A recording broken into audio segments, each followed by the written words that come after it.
Imagine boarding a flight expecting a routine journey, first-class ticket in hand, only to be confronted with disbelief and discrimination. Marcus Hale, a calm yet powerful black CEO, finds himself denied the very seat he purchased, challenged not by circumstance, but by entitlement and prejudice.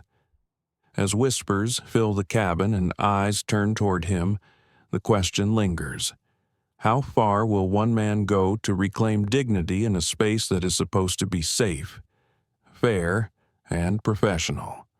Will a single voice of authority truly shift the power dynamics in a room filled with hesitation, fear, and unspoken biases?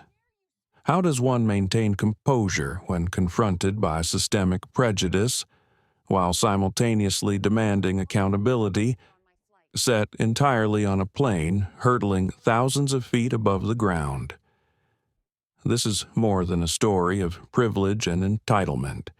It's a story of courage, resilience, and the quiet force of justice. The tension, the confrontation, and the unexpected resolution will make you question what it truly means to stand your ground. If you're ready to witness a story that blends high-stakes drama with moral clarity, make sure to like, share, and subscribe to our channel. Stay with us as we take you on a journey you won't forget. The cabin hum was soft, a steady white noise of recycled air and idling engines, the kind of sound that lulled travelers into a half-dream as they scrolled their phones or sipped champagne.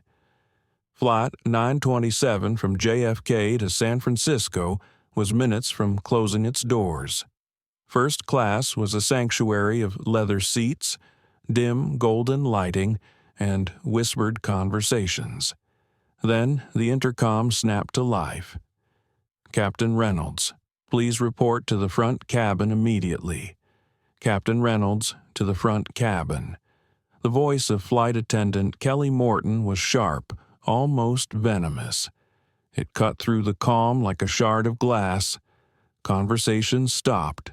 Tablets paused mid-scroll. Even the sound of ice clinking and crystal glasses ceased. 187 passengers lifted their heads in unison, a collective ripple of unease running through the aluminum skin of the plane. In seat 2A.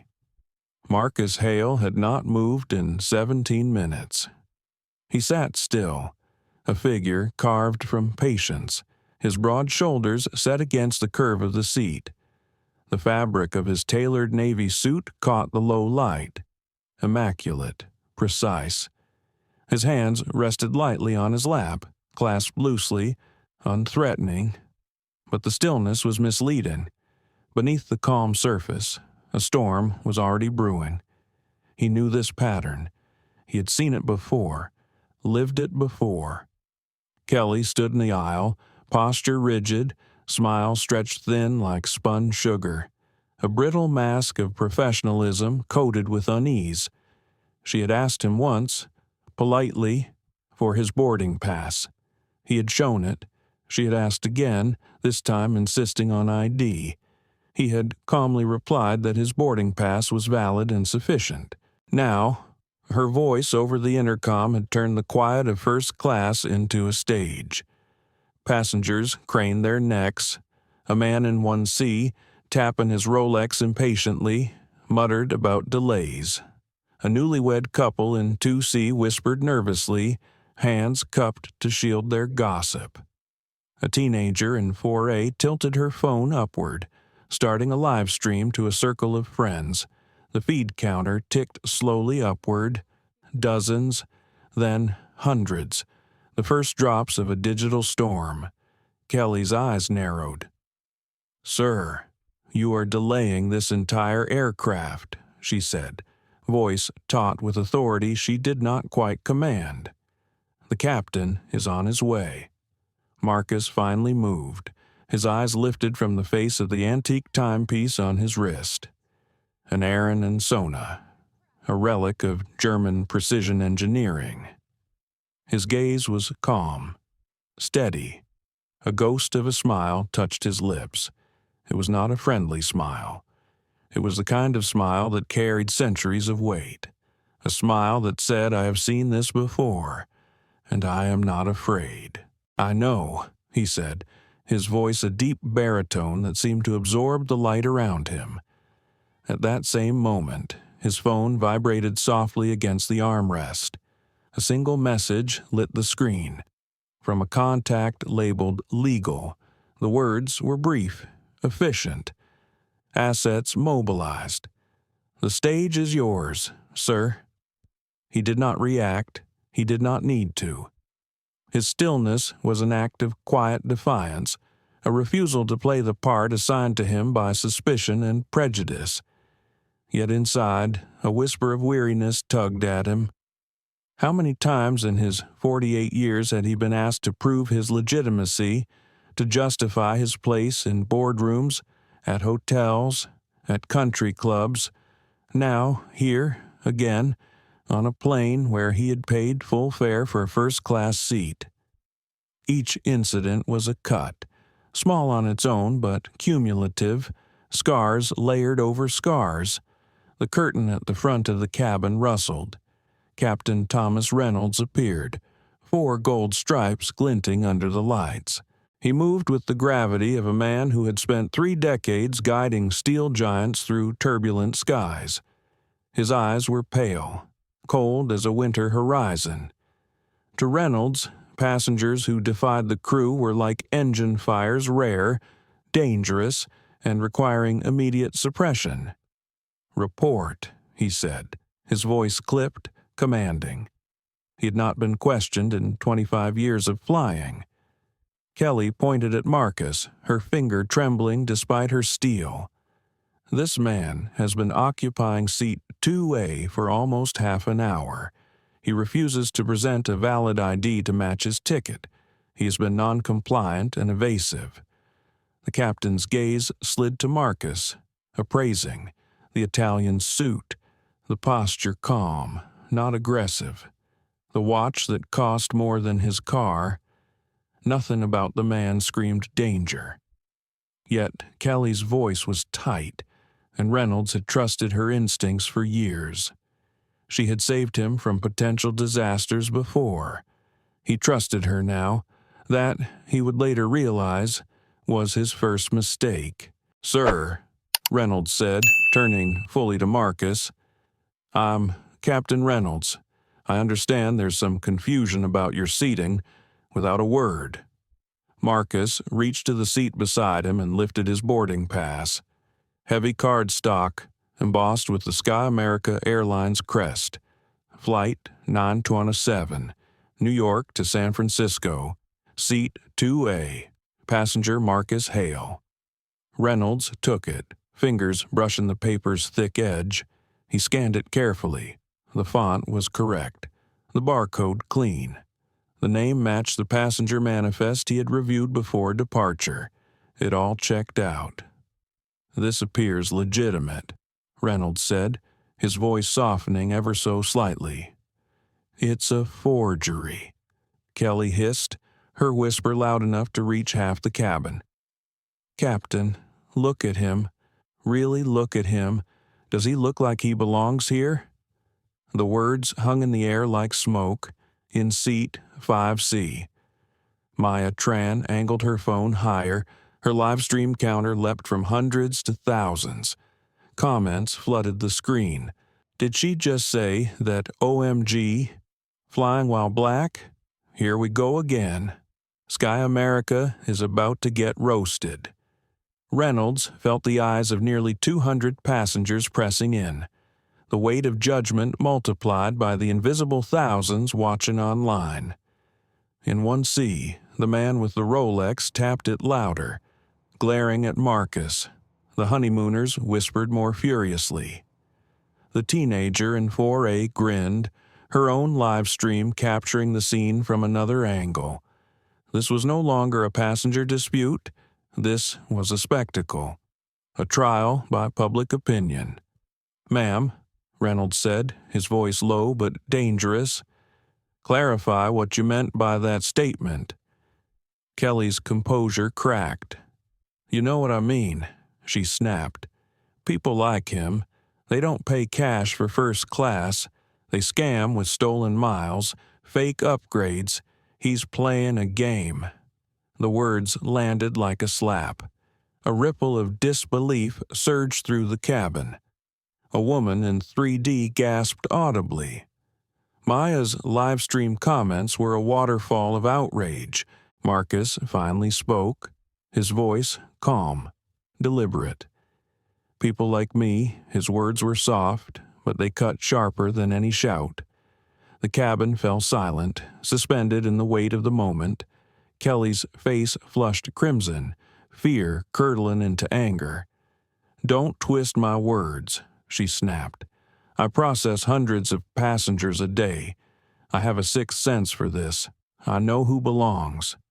Marcus sat motionless, but inside, the old familiar ache burned, the endless presumption of guilt, the reflex suspicion.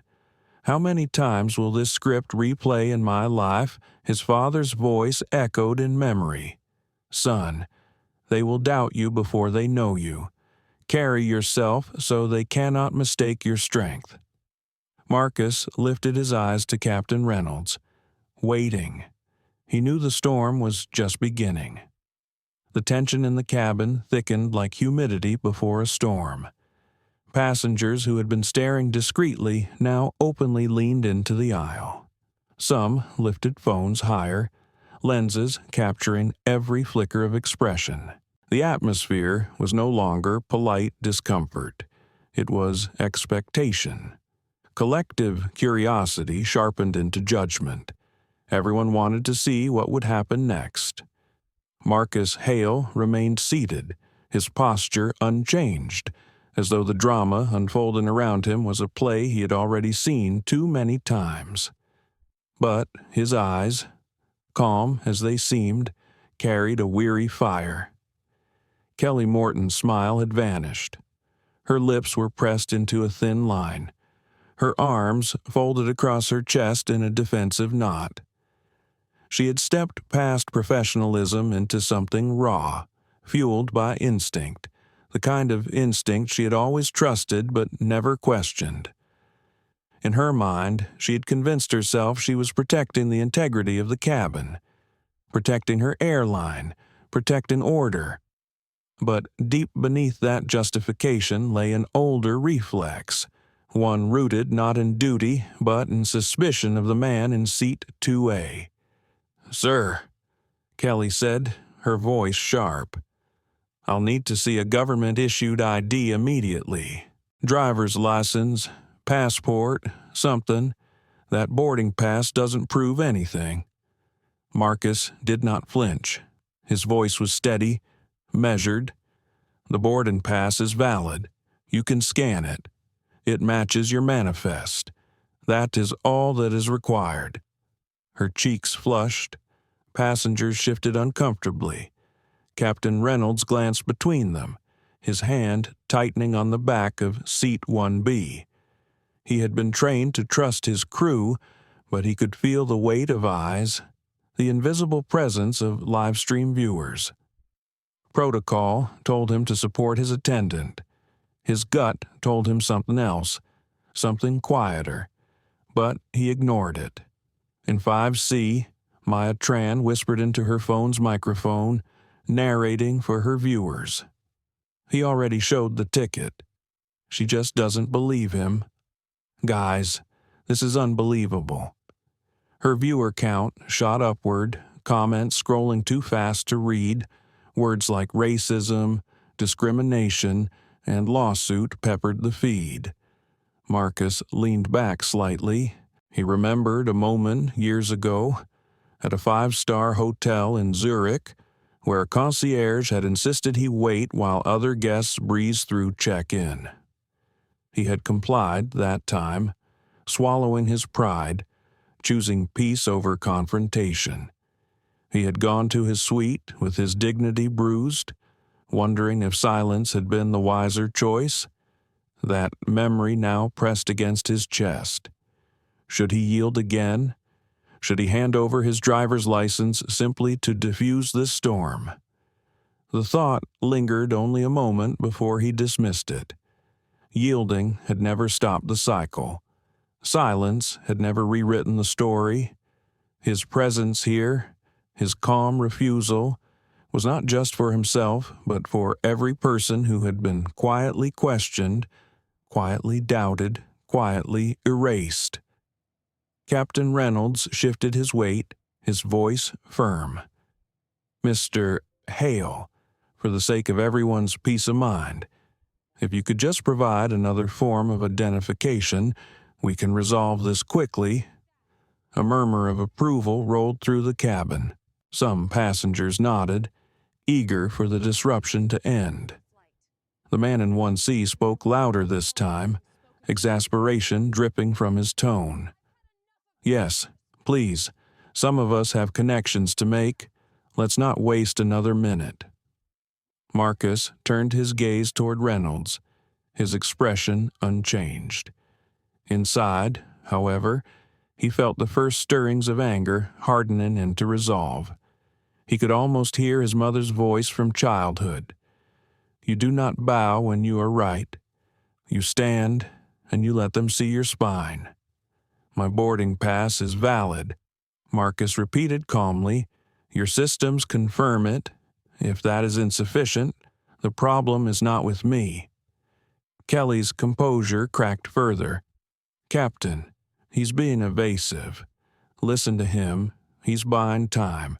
Who sits there quietly for half an hour like a statue? He's up to something."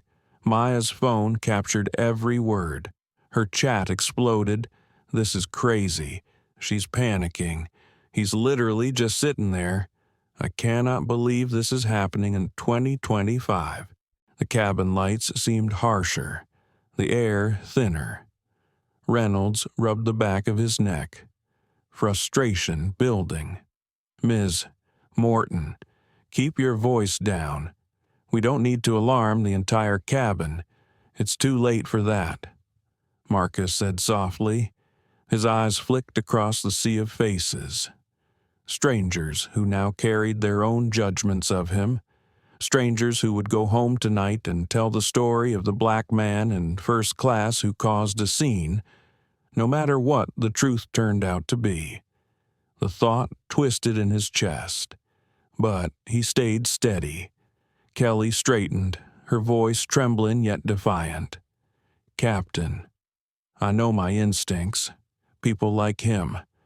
She caught herself too late, the words escaping like poison from a wound. The silence that followed was suffocating. Gasps rippled. Maya's hand shook as she angled her phone closer, her whisper trembling. She said it. Oh my God, she said it. Marcus closed his eyes briefly, steadying himself. He had heard those words too many times in too many variations. But here, in this cabin, with so many witnesses, the phrase landed with the weight of history. He opened his eyes again, gaze locking on Kelly. "People like me," he repeated, voice low but resonant. His calm delivery was more devastating than a shout. It forced every person within earshot to confront exactly what had been implied. Kelly's lips trembled. "I didn't mean it came out wrong." "Did it?" Marcus asked quietly. He leaned forward slightly, not aggressive, but firm. "Or did it come out exactly as you meant it?" Reynolds looked away, jaw tight. His stomach twisted, a feeling he tried to bury. He thought of his own son, mixed race, just 12 years old. He imagined him grown, sitting in this seat, questioned not for what he had done, but for what he looked like.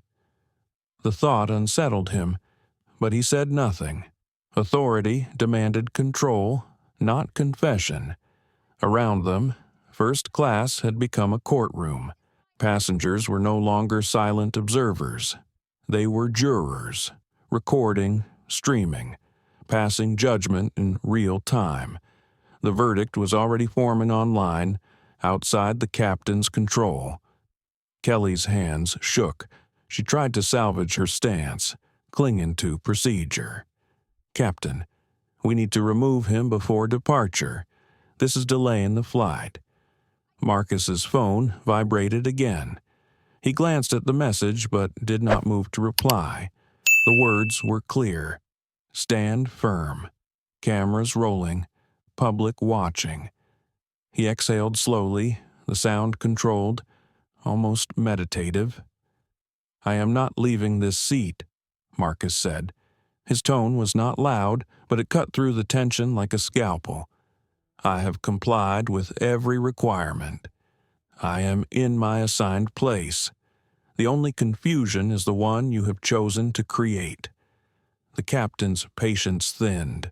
"Mr. Hale, you need to understand. This is not only about you. We have nearly 200 passengers who expect to leave on time. I must ensure their comfort." Marcus met his eyes. "And my comfort. My dignity. They are expendable." The words landed heavy. Reynolds looked away again, his throat dry. He could not answer. "Not yet," Maya whispered to her camera, a voice tinged with awe. "He's not backing down. He's so calm, but it's hitting harder than if he yelled." The teenager in 4A murmured agreement to her own viewers. "This is going to blow up. This is history." Kelly's jaw clenched. Her instincts screamed at her that she was losing control, that this man's calm was more dangerous than aggression. She turned back to Reynolds, desperation sharpening her tone. "Captain, if you let this slide, every passenger will think we can be challenged. We'll lose authority. We can't allow it." Marcus looked at her, his expression unreadable, but inside he felt the exhaustion pressing heavier, always the burden of proving, disproving, explaining, always the suspicion first, respect later. He thought of his boardroom, the gleaming windows high above Manhattan, where his word alone moved millions of dollars. Here, in this cabin, his word was worth nothing.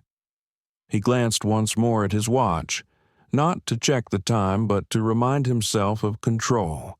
Each second was his choice, each pause was deliberate. He would not be rushed. The cabin air seemed to vibrate with anticipation. The storm was building, gathering energy, waiting for the next strike.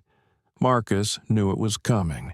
He braced himself, calm but unyielding. The battle was no longer about a boarding pass. It was about something far older, something that refused to die quietly, and Marcus Hale had no intention of letting it pass unseen. Captain Thomas Reynolds stood tall in the narrow aisle, his uniform immaculate, 4 golden stripes shining on his shoulders. For 30 years he had carried the authority of the sky, guiding machines heavier than houses through violent storms and landing them gently on runways slick with rain. In his world, hesitation killed. He had lived his career by a creed when faced with a problem. Act quickly, act decisively, and never let authority be questioned. Now, inside the still cabin of Flight 927, that creed rose to the surface. His gaze swept over Marcus Hale in seat 2A. The man looked calm, too calm. Reynolds had seen this kind of composure before in passengers who were determined to resist authority. Sometimes it masked agitation, sometimes it hid arrogance. Either way, it was dangerous to the order of the cabin, and yet nothing in Marcus's posture suggested a threat. He was composed, patient, a man waiting for the storm to pass through him. Kelly Morton stood rigid by the captain's side, her face pale but set in determination. She wanted validation. She wanted him to see what she saw, to confirm her instincts. "Captain, he's refusing to comply. He won't show ID. He won't move. He's been stonewalling for half an hour." Reynolds cleared his throat. his voice carrying the clipped certainty that had silenced flight crews and passengers alike for decades. "Sir, this will go easier for everyone if you simply provide the documents requested. We can clear this up and get in the air." Marcus's eyes lifted slowly from his lap to meet the captain's. His gaze was steady, neither hostile nor submissive, but heavy with something else, the exhaustion of a man too familiar with these confrontations. "Captain Reynolds, I have provided my boarding pass. It is valid. I am in my assigned seat. If that is not enough for you, the issue is not mine to resolve." The words were polite, precise, and devastating. Reynolds felt the eyes of nearly 200 passengers pressing on him. He knew the law gave him wide authority to remove anyone who disrupted the flight. But his instincts wavered. Marcus was not yelling. He was not refusing orders belligerently. He was simply still, his calmness louder than any argument. Kelly shifted uneasily, realizing that Reynolds had not immediately moved to act. She raised her voice. "Captain, this is exactly how con men operate. Quiet, composed, rehearsed answers. He's practiced this. Look at him. He's manipulating all of us." Marcus did not move. He let the accusation hang in the air, let the ugliness of it sit with the passengers. Inside. He wrestled with himself. He could end this in one moment by reaching into his wallet and producing his driver's license. He could surrender to the demand, appease the suspicion, let the flight move forward. A part of him longed to do just that, to avoid the spectacle, to be left alone in peace. But another part, the part shaped by years of carrying not only his own dignity, but that of others who looked like him, refused to yield. If he complied now, the story would vanish into silence, another invisible act of prejudice buried in memory. He thought of his father again, telling him as a boy, "Sometimes we stand not because we want to, but because others need us to." From 5C, Maya Tran's phone caught every word. Her live stream viewer count climbed into the tens of thousands. Comments scrolled in a furious blur. "He's right. Why does he need extra ID? This is blatant. My blood is boiling watching this." Reynolds could feel the pressure in the room magnify. This was no longer just about one seat. This was about the judgment of thousands he could not see, but whose presence he could feel pressing on the back of his neck. The man in 1C, impatient hedge fund manager, tapped his watch again and muttered loudly enough for half the cabin to hear, "Unbelievable. We're all being held hostage by one passenger. Just remove him already." Reynolds exhaled sharply. He had handled engine failures, medical emergencies, even a bird strike on final approach once, but nothing in his training manuals had prepared him for this. He turned back to Marcus. "Sir, if you continue to refuse, I will have no choice but to escalate. I must consider the safety and comfort of every passenger on this flight." Marcus's reply came measured, quiet, "And my safety, my dignity. Do they not count?" The words pierced Reynolds in a way he did not expect. For a fleeting moment he saw his son again, older, perhaps in a suit one day, traveling for business, sitting in a first-class seat. Would another attendant, another captain, look at him the same way Marcus was being looked at now? The thought lodged itself in his chest like a splinter. He swallowed hard, trying to push it away. Kelly broke the moment with another sharp burst. "Captain, please, if we let him win, we lose control of the entire cabin. They're watching us. We have to show strength." Marcus turned his head slowly, his eyes locking on her. Strength is not forcing obedience out of prejudice. Strength is standing for what is right. His tone was low, even, but the cabin heard every word. Several passengers shifted uncomfortably. A woman in 3D looked down at her lap, ashamed she had thought the same words Kelly had spoken aloud. The atmosphere was now combustible. The slightest spark would ignite it fully. Reynolds knew he needed to act, but his certainty faltered. Protocol screamed at him to support his crew. His conscience whispered a different truth. He stood between those voices, paralyzed, his decades of authority suddenly feeling fragile. Maya's voice whispered again to her phone, her audience swelling past 30,000. He's dismantling them with calm words. I've never seen anything like this. Marcus, though outwardly calm, felt the tremor inside him grow stronger. He thought of his position, his wealth, his power, the shields he had built through accomplishment and discipline. And yet none of it protected him here. In this cabin, he was still subject to suspicion first, dignity second. The realization stung, though it was hardly new. He steadied his breathing, forcing the storm inside him into silence. Captain Reynolds finally straightened, his jaw set. His training overrode his doubt. He had lived his life by the principle that order must be preserved. He would not break it now, not in front of his crew, not in front of his passengers.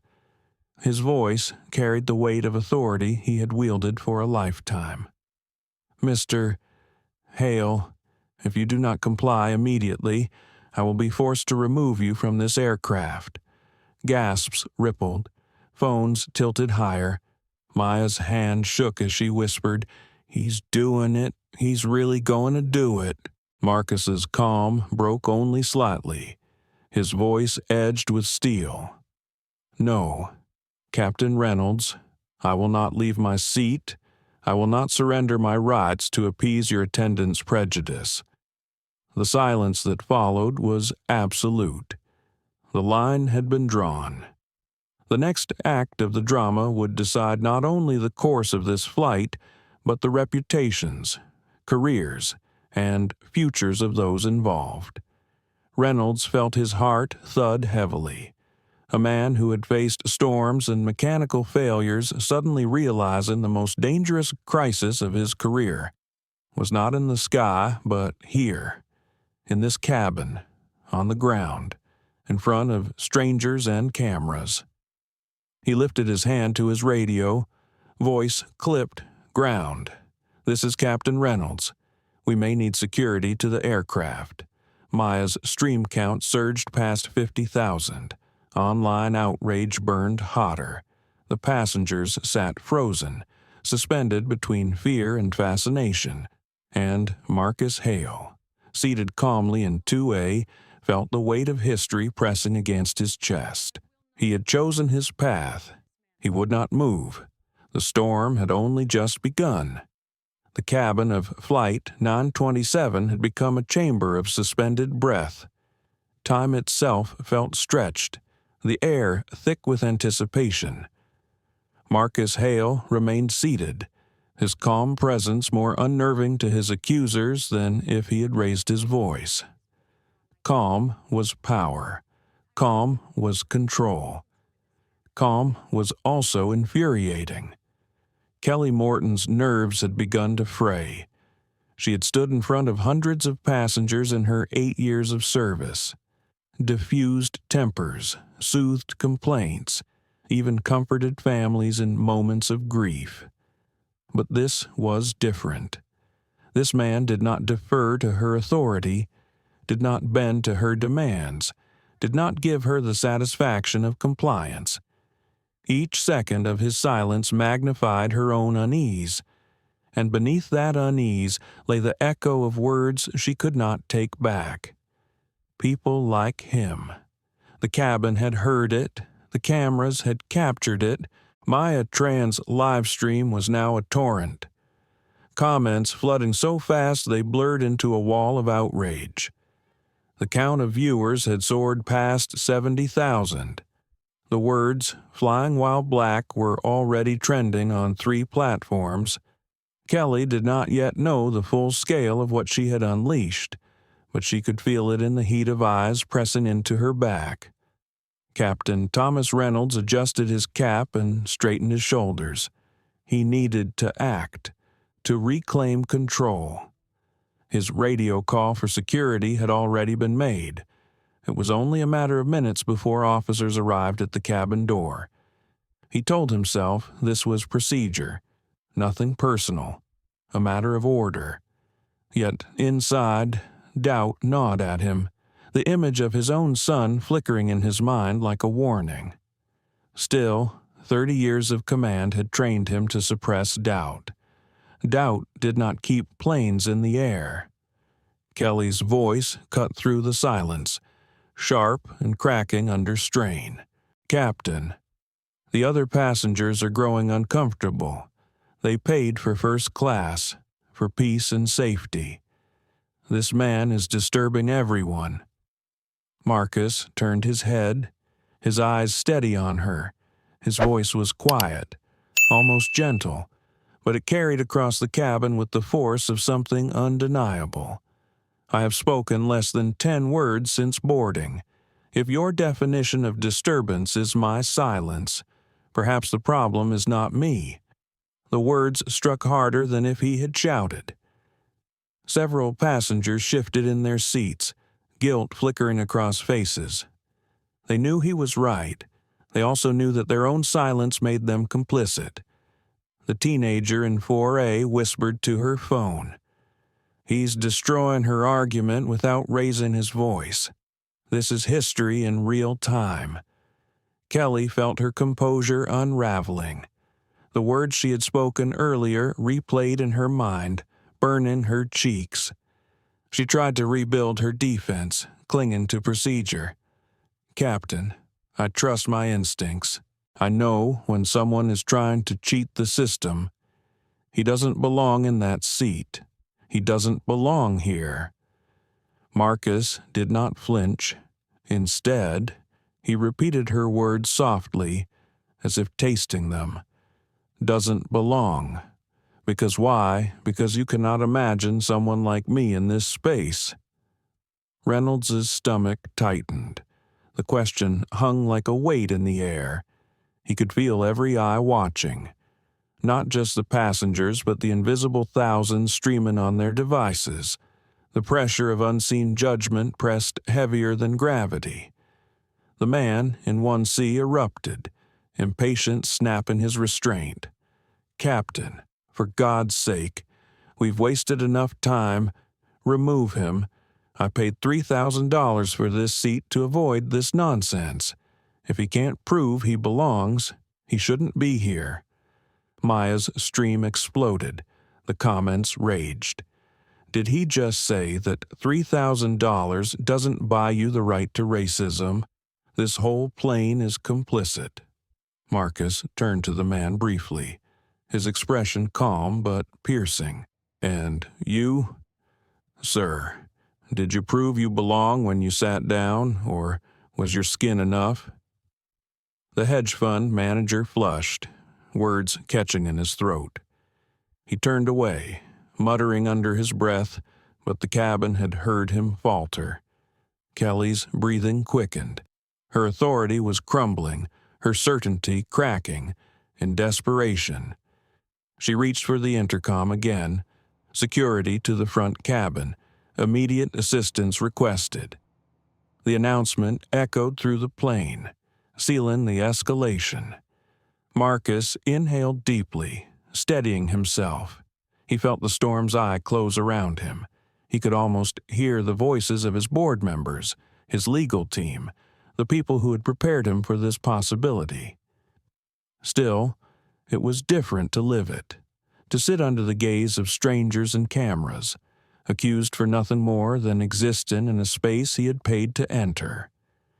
He checked his watch again, not for time, but for resolve. His phone buzzed softly. Another message, this one simple, almost reassuring. Hold steady, the world is watching. Captain Reynolds finally broke the silence, his voice clipped, weary. Mr. Hale, please, cooperate. Show us another ID. Let us move on. Marcus leaned back slightly, his composure unbroken. His words were measured, almost surgical. Captain, let me ask you, in your 30 years of service, how many times have you required a white man in a suit to provide more than a boarding pass? The question detonated in the silence. Reynolds felt it like a physical blow. He searched his memory, decades of flights, faces, conversations. Not once had he asked. He opened his mouth, but no words came. He looked down at the carpet, shame pressing against his ribs. Kelly seized the silence. This isn't about race.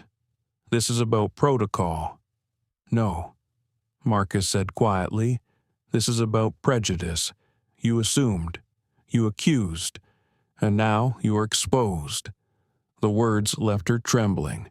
She wanted to protest, to deny, but the truth of them sat in her chest like lead. The cabin door hissed. 2 security officers stepped inside, their uniforms crisp, their movements practiced. Officer Lopez, tall and broad, scanned the cabin quickly. Officer Harris, younger, jaw set tight, moved beside him. The energy shifted instantly. Authority had arrived in physical form. Passengers sat straighter, phones tilted higher. Maya whispered breathlessly into her mic. Security's here. This is about to explode. Kelly pointed sharply at Marcus, her voice breaking. That's him. He's been non-compliant, refusing lawful orders, disrupting the cabin. Marcus did not move. His eyes tracked the officers as they approached. Inside, his heart pounded, not from fear but from the weight of inevitability. He had seen this scene play out too many times for others. Now it was his turn. He would not let it end the same way. Officer Lopez's voice was firm, professional. Sir, we need you to gather your belongings and come with us. We can resolve this outside the cabin. Marcus's reply was calm, deliberate. No, I'm in my assigned seat. I'm not leaving. Gasps rippled. The officers exchanged glances. Officer Harris placed a hand near his cuffs. His jaw tightened. Sir, refusal to comply with crew instructions is a federal offense. Do not make this harder than it needs to be. Marcus's voice dropped lower, steady as stone. Do you know Federal Aviation Regulation 911? Officer, do you know what it means to interfere unlawfully with a passenger's rights to interstate commerce? Lopez hesitated. Harris frowned. This was not the script they expected. Passengers leaned in, hearts pounding. Maya's stream count rocketed past 90,000. Marcus folded his hands in his lap again, his voice carrying an edge of steel. If you attempt to remove me without cause, it will be unlawful arrest. It will be recorded, and it will cost your department dearly. The officers faltered. Reynolds's radio crackled in his ear. The voice of ground control barked. Captain Reynolds. Social media reports are going viral. Hold position. Corporate is monitoring. Reynolds's chest tightened. He was losing control. Authority, the thing he had built his life upon, was slipping from his hands like sand. He glanced at Kelly, whose face was twisted with anger and fear. He looked back at Marcus, whose calm seemed carved from stone. For the first time in 30 years, Reynolds felt powerless. The spark had caught. The fire was burning. There would be no easy resolution. The presence of the two officers transformed the cabin into a courtroom. Authority had arrived in uniform, and yet the jury was already seated in rows 1 through 30, with their verdicts streaming live to the world beyond the fuselage. The silence was deafening. Every shift of fabric, every muted cough, every click of a phone camera was amplified by the pressure of what was unfolding. Officer Lopez, a broad-shouldered man with a calm face, positioned himself slightly forward. Officer Harris, younger and less patient, hovered closer to Marcus Hale's armrest, his hand resting lightly on the restraints at his belt. Their body language was clear. They were not here to debate. They were here to remove. Kelly Morton's voice rang out, thin and cracked. "That's him. Seat 2A. He's been defiant, hostile, refusing every lawful request." Her words felt rehearsed, as though she were trying to convince herself as much as the officers.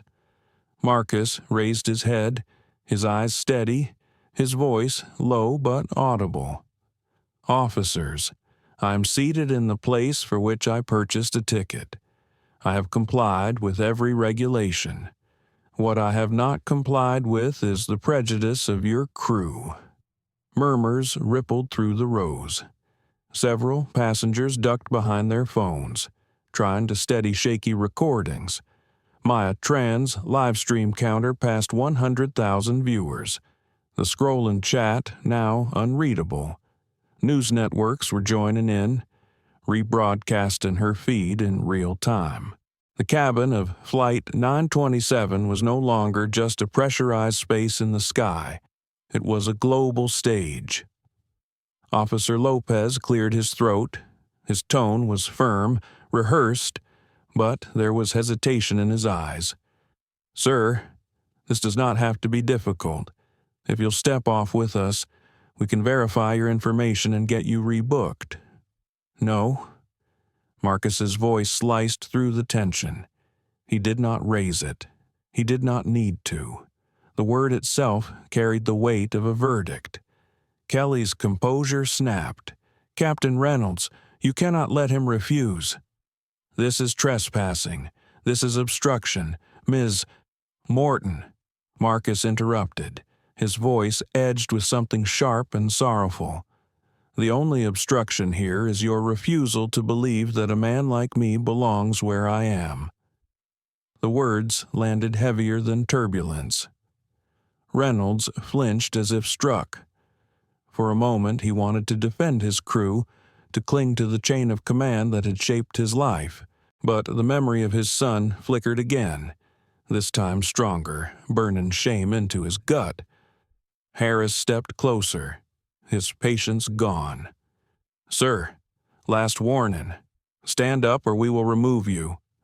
Marcus tilted his head, his eyes locking on Harris. "Before you act, officer, answer me this.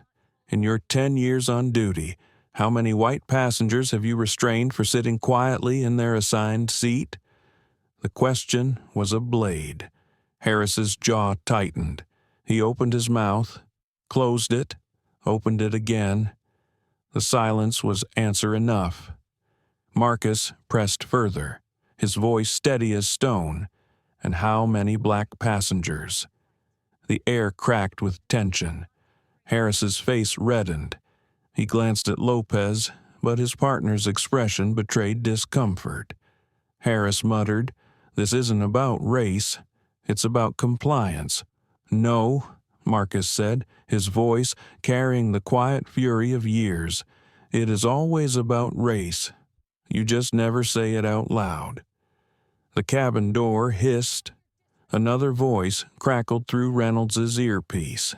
"Corporate operations." The clipped, urgent tone of a senior executive. "Captain Reynolds, this is Robert Kane from headquarters. We are monitoring multiple live streams from your aircraft. You are to halt all escalation immediately. Do you understand?" Reynolds swallowed. The weight of authority he had leaned on for 3 decades suddenly shifted above him. He was no longer the final word. The corporation had entered the cabin, disembodied but more powerful than any uniform. "Understood," Reynolds muttered, his voice cracking for the first time. The passengers closest to him saw the color drain from his face. Kelly, however, pressed on, her voice rising toward hysteria. "Captain, you can't back down now. Everyone will think we've lost control. He's manipulating this entire cabin. Can't you see it?" Marcus exhaled slowly, his restraint beginning to fray.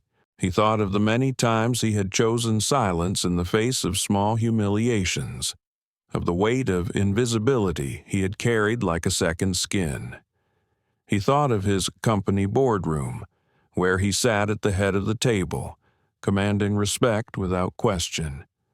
And he thought of his father's words echoing like scripture. "Sometimes you must hold the line, son, even when it costs you, especially when it costs you." He leaned forward slightly, his voice filling the cabin without force. "Captain Reynolds, Officer Lopez, Officer Harris, you are being recorded from 15 angles. Every word, every move is already in the hands of the public. Choose carefully. Your careers, your reputations, your legacy, everything rests on the next minute."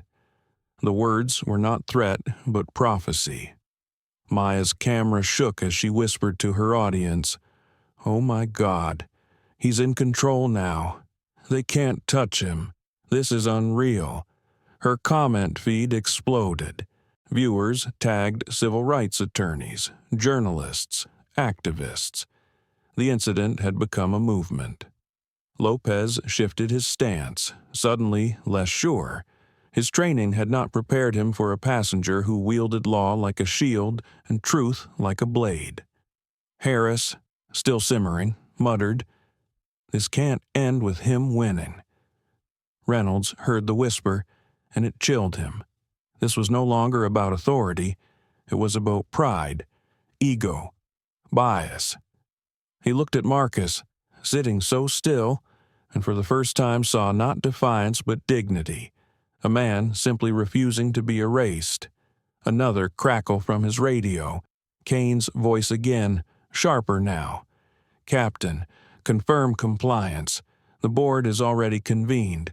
Media outlets are running with this. De-escalate. Now." Reynolds closed his eyes for a beat. 30 years of certainty collapsed under the weight of that order. When he opened them, the cabin was watching. The world was watching. He felt as though he stood naked before them all. Marcus spoke again. Softer now, but with a gravity that bent the room. "Captain Reynolds, why should I have to prove my right to sit here? Why must I justify my existence in this space? You have flown for 30 years. Answer honestly. How many white men in suits have you ever asked that question?" Reynolds's throat worked. But no sound came. His silence was louder than confession. Kelly stumbled back a step, her world collapsing. She realized in that moment that this was no longer a passenger dispute. This was history being carved, and she was standing on the wrong side of the blade. Officer Lopez finally lowered his hands. "Captain," he said quietly, "maybe we should wait. This doesn't feel right." Harris glared at him but did not move. The authority he carried in his cuffs had dissolved in the weight of cameras. The intercom buzzed. Ground control again. "Captain Reynolds, CNN has requested comment from corporate. MSNBC is looping the live stream. You must act with caution. Repeat, act with caution."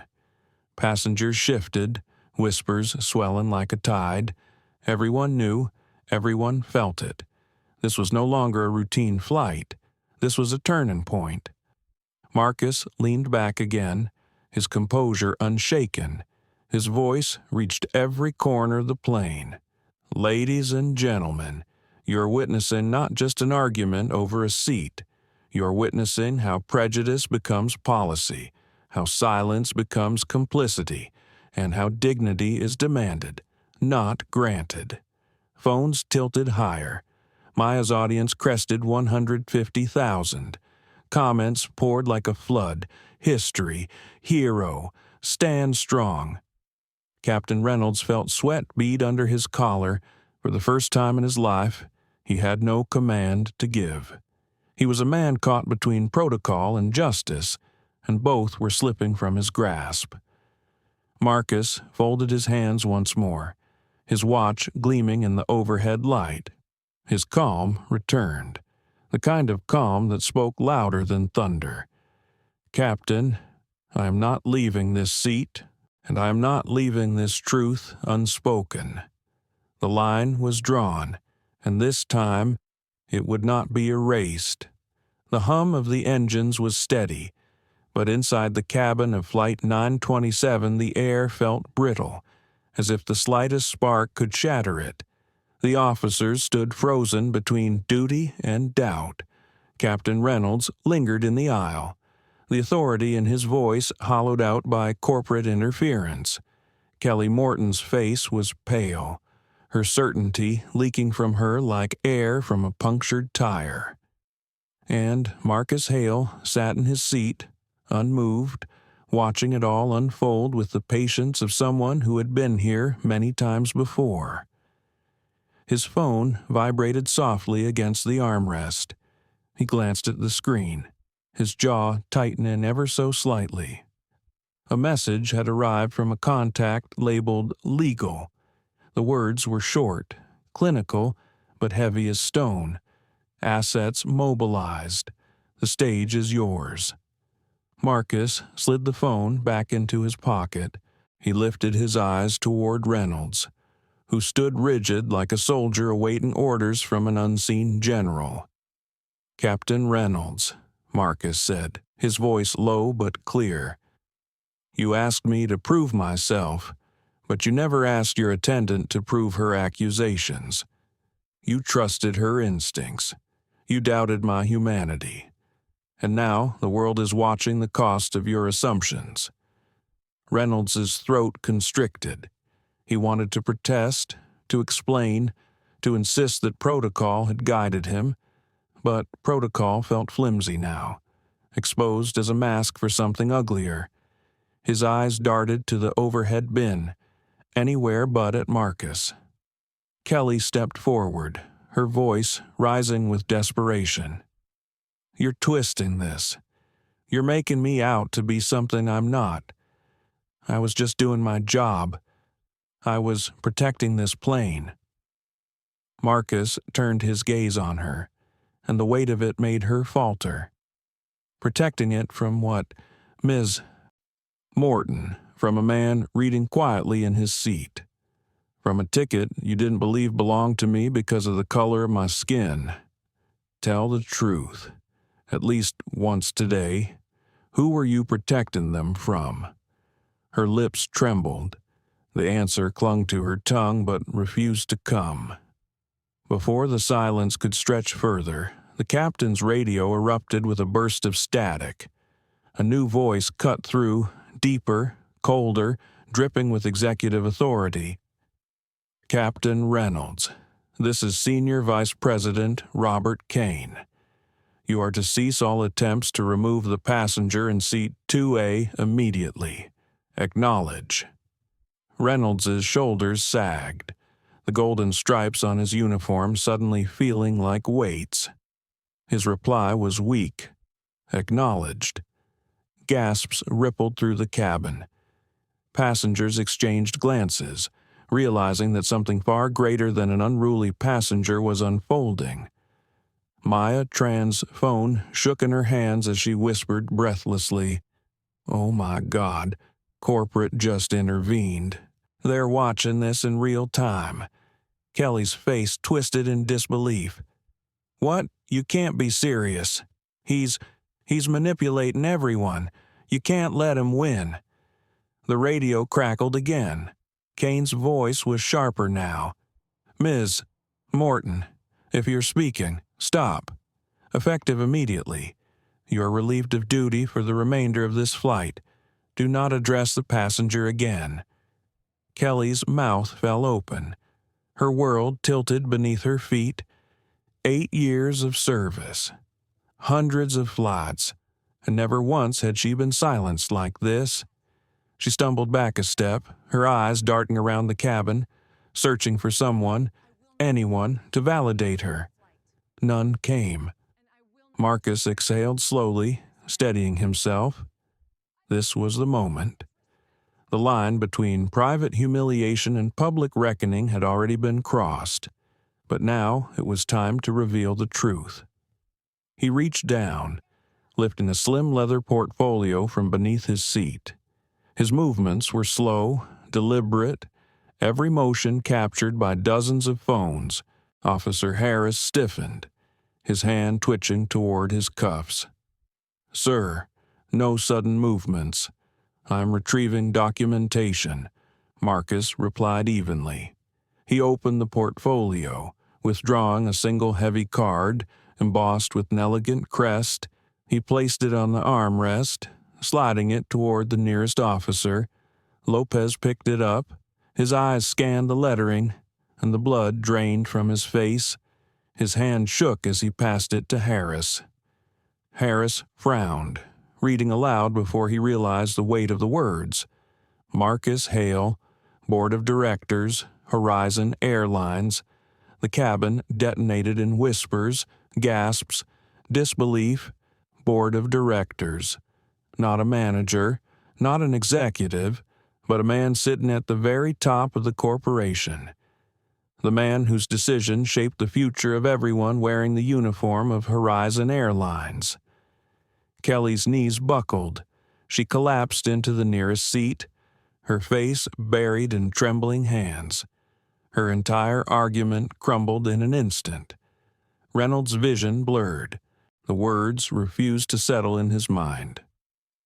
A board member on his flight. In his first-class cabin, and he had treated him like a criminal.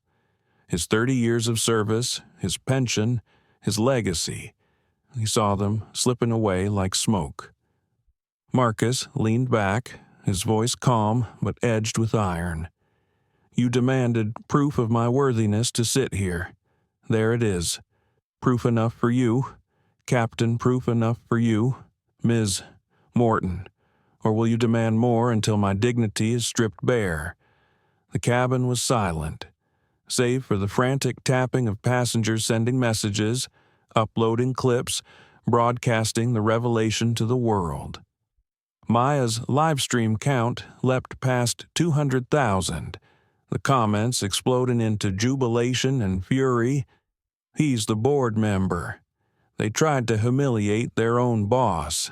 This is history. The radio hissed again. Kane's voice returned, but now it carried urgency bordering on panic. "Captain Reynolds, corporate is assuming direct control of this flight. You are to comply with all directives from headquarters. Do not attempt to remove or reprimand Mr. Hale." "Do you understand?" Reynolds croaked. "Yes, sir." Another voice joined the frequency. Female, commanding, unmistakable. "This is Elaine Crawford, CEO of Horizon Airlines. Put me on speaker." The color drained from Reynolds' face entirely. The CEO herself, his ultimate superior, was speaking directly into his ear. He fumbled with the radio, his hands shaken, and the cabin filled with her voice. "Ladies and gentlemen," Crawford said, her tone icy but controlled, "this company has just witnessed an act of prejudice on board one of our aircraft. Let me be clear. Horizon Airlines will not tolerate discrimination in any form. Mr. Hale is not only your fellow passenger, he is the chairman of our board. Every word, every action taken against him has been recorded, and we will respond decisively." The cabin gasped. "Chairman, not just a board member, the chairman of the entire board of Horizon Airlines." Marcus watched as the realization spread like fire through the room. Phones shook in trembling hands. The officers stepped back, their authority reduced to ash. Reynolds clutched the seat beside him for balance, feeling 30 years of command evaporate in seconds. Kelly wept silently, her body folding in on itself. Elaine Crawford continued, her voice a blade. "Captain Reynolds, you and Ms. Morton will be met by corporate security upon arrival. Your actions today will be reviewed not by HR, not by a supervisor, but by this board. You are no longer in command of this aircraft in spirit, only in duty. Do you understand?" "Yes," Reynolds whispered, the word a confession. Marcus folded his hands again, the leather portfolio resting beside him like a gavel. He spoke softly, almost with pity. "Now do you see, Captain? You judged me unworthy until proof of power forced you to reconsider. But power was never the point. Humanity was. The silence that followed was suffocating. No one dared move. The cabin was no longer a space of travel. It was a tribunal, and Marcus Hale had revealed the truth with devastating precision. The plane was still on the ground, but everyone on board knew they had already taken off into a storm larger than any sky could hold. The cabin was quieter than a chapel. Passengers who moments earlier had muttered complaints now sat transfixed, their screens glowing as they streamed the revelation to the world. Kelly Morton remained hunched in her seat, her shoulders quaking, her mascara streaking down her cheeks. Captain Reynolds hovered in the aisle like a man unmoored, his stripes gleaming but his authority stripped bare. The officers, Lopez and Harris, lingered nearby, but their posture had shifted. They no longer looked like enforcers, they looked like spectators. Marcus Hale's presence filled the space without effort. He had not moved from his seat. Yet it seemed the cabin revolved around him. His silence alone carried weight, but when he finally spoke, his voice resonated with the clarity of a gavel striking wood. "Ladies and gentlemen," Marcus said, not just to the cabin but to the invisible millions watching beyond it. "You have witnessed how quickly assumptions can become accusations, and how accusations can become humiliation. All without evidence, all without cause, and all because of a single truth that no one wished to say aloud until now, the color of my skin." The words landed with a force that made even the engines seem muted. Passengers squirmed. Some looked down at their laps, shame flickering in their eyes. Others nodded, their faces alight with recognition. In the third row, a honeymooning couple whispered to each other. The husband finally leaned toward Marcus, his voice trembling. "Sir, I owe you an apology. When she said you didn't belong, I thought maybe she was right. I didn't question it, and that's on me." Marcus regarded him for a long moment. He gave a slow nod, not of absolution but of acknowledgement. "Silence," he said gently, "is its own form of participation, but recognition is the first step toward change." Maya Tran's live stream erupted with comments. "They're admitting it. People are owning their bias on camera. This is huge." Marcus turned his gaze to the officers. "Officer Lopez, Officer Harris, tell me honestly, had I been a white man in this seat, would you have stood here ready to restrain me?" Lopez's lips parted, then closed again. His jaw tightened as if he were wrestling with the weight of honesty. Finally, he shook his head. "No, sir, I wouldn't have." The admission cracked the air like thunder. Harris shifted uncomfortably, his pride refusing to allow the same words, but his silence betrayed him. Kelly lifted her head from her hands, her face raw and desperate. "You're making this bigger than it is." "I didn't mean it that way." "I didn't." "You did," Marcus interrupted softly. "You meant every word. Maybe not with malice, but with certainty. And certainty is the most dangerous form of ignorance." Her sob caught in her throat. She wanted to scream, to deny, to beg, but the cameras were unrelenting, and the truth was undeniable. The radio on Reynolds's belt chirped again, the voice of Robert Kane, strained but steady. "Captain, the board is assembled. Media coverage has reached critical mass.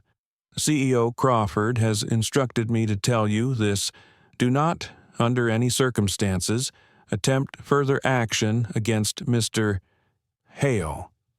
The crisis team is preparing statements. You will deliver this plane safely to Denver and then report directly to headquarters." Reynolds closed his eyes. The order was final, stripping away the last illusion of command. He nodded, though no one had asked for it. Marcus's phone buzzed again. This time, he lifted it and tapped the screen. A video call bloomed into existence on his tablet, its glow casting a cold light across his face. The boardroom appeared. A half-dozen executives stared back at the cabin, their expressions grave. "Marcus." Elaine Crawford's voice came through, cool and steady. "Are you safe?" "I am," Marcus replied. His voice carried the exhaustion of restraint, but also the fire of purpose. "But what has transpired here cannot be contained with press releases and statements. It demands accountability." The CEO's eyes flicked toward the screen, aware that thousands of passengers and hundreds of thousands of live-stream viewers were watching. "And accountability there will be," she said. "This airline will not hide from its failures." Gasps rippled through the cabin. This was no polished PR speech. It was raw, immediate, and damning. Marcus angled the tablet so that Kelly Morton's tear-streaked face filled the frame.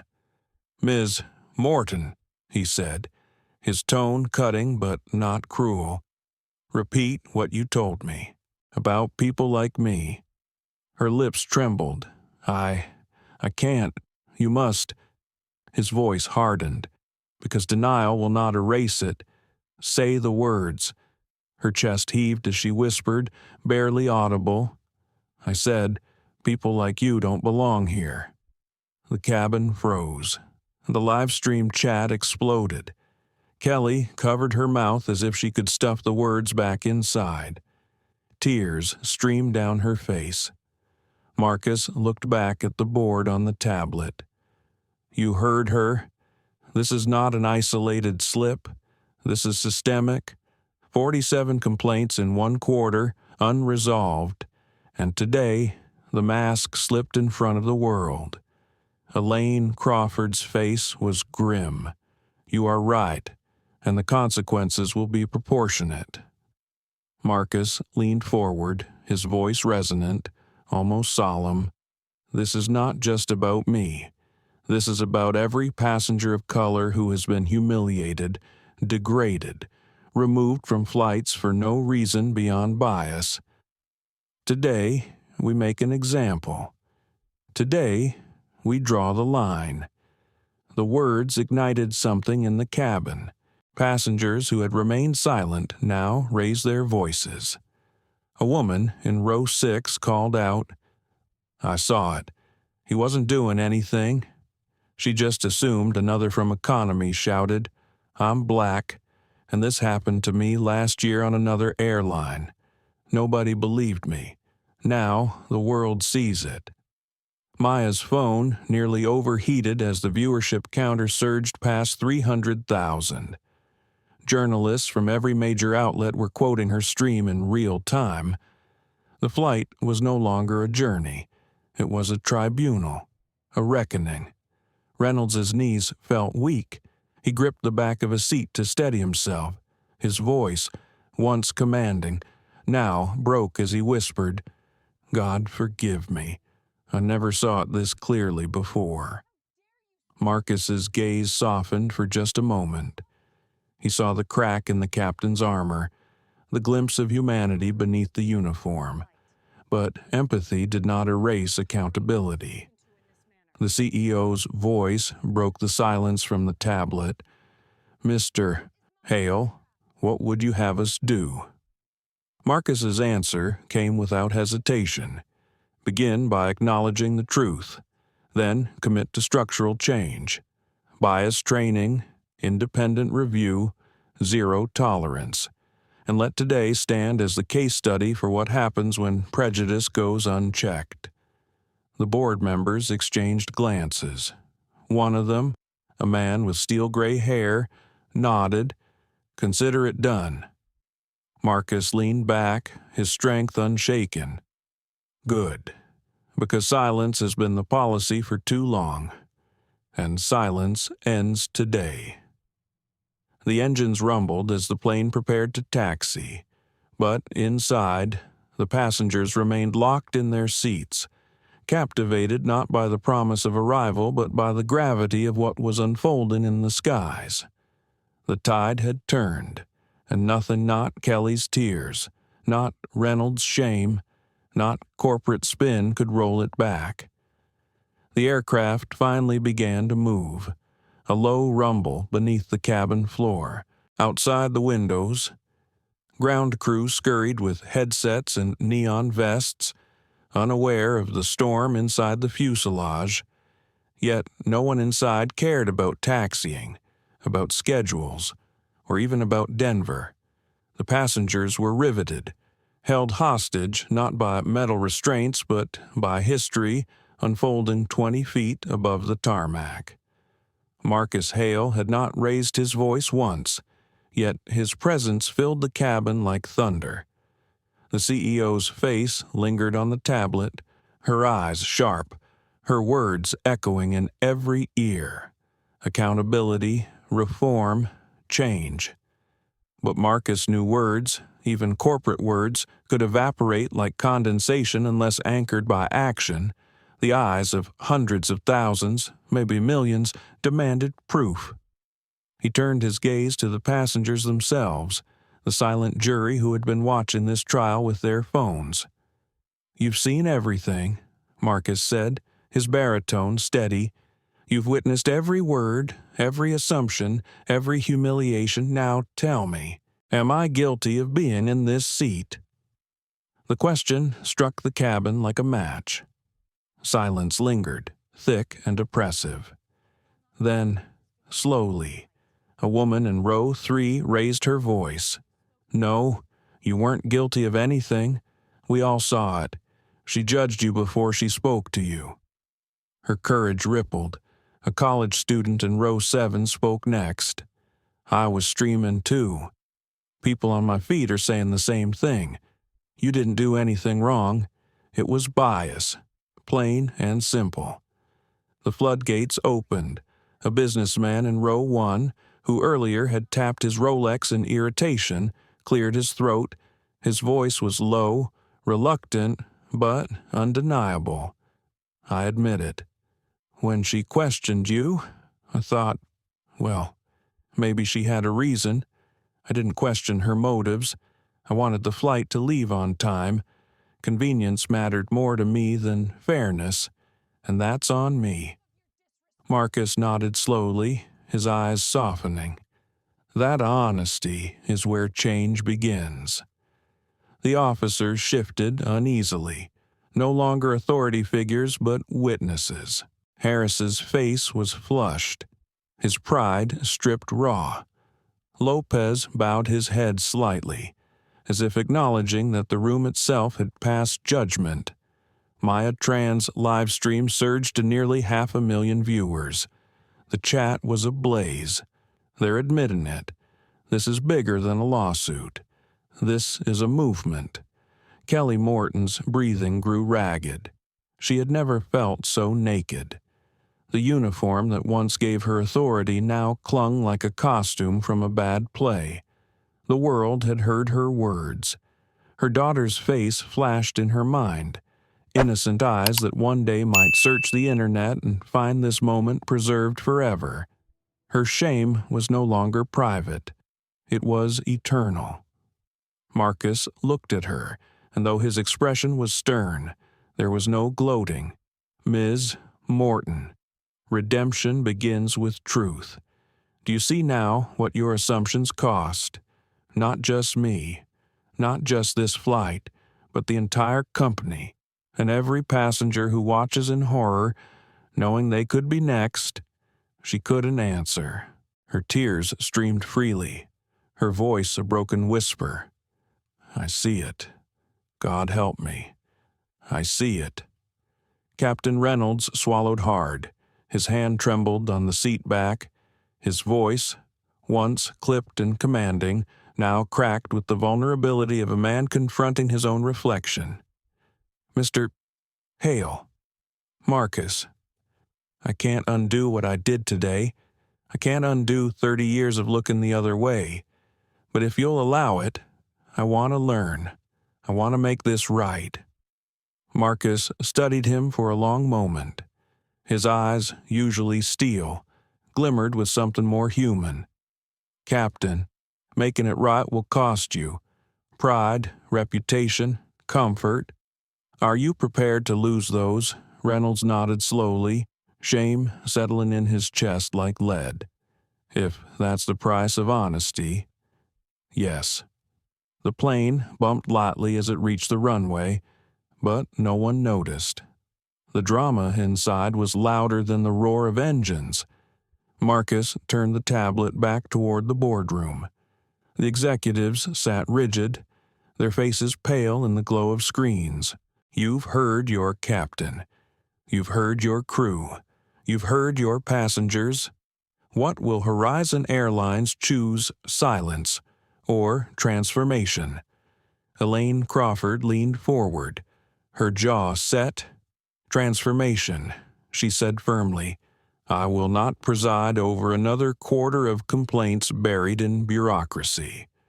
We will implement independent oversight. We will establish a zero-tolerance policy, and we will invest in training that confronts these biases at their root. Her words, broadcast through live streams and cameras, rippled outward like shock waves. Passengers clapped, some hesitantly at first, then louder, until the cabin swelled with applause.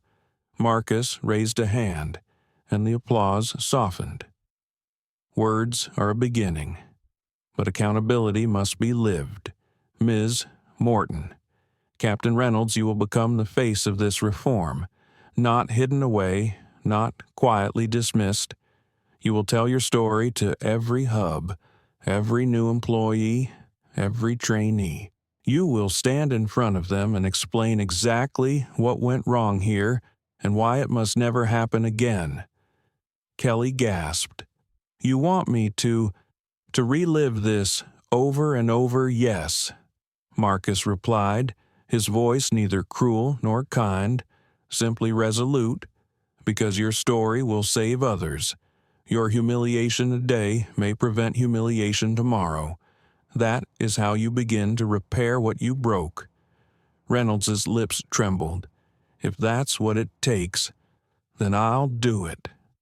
His mind flickered again to his son, the boy of mixed heritage who would one day step into this world.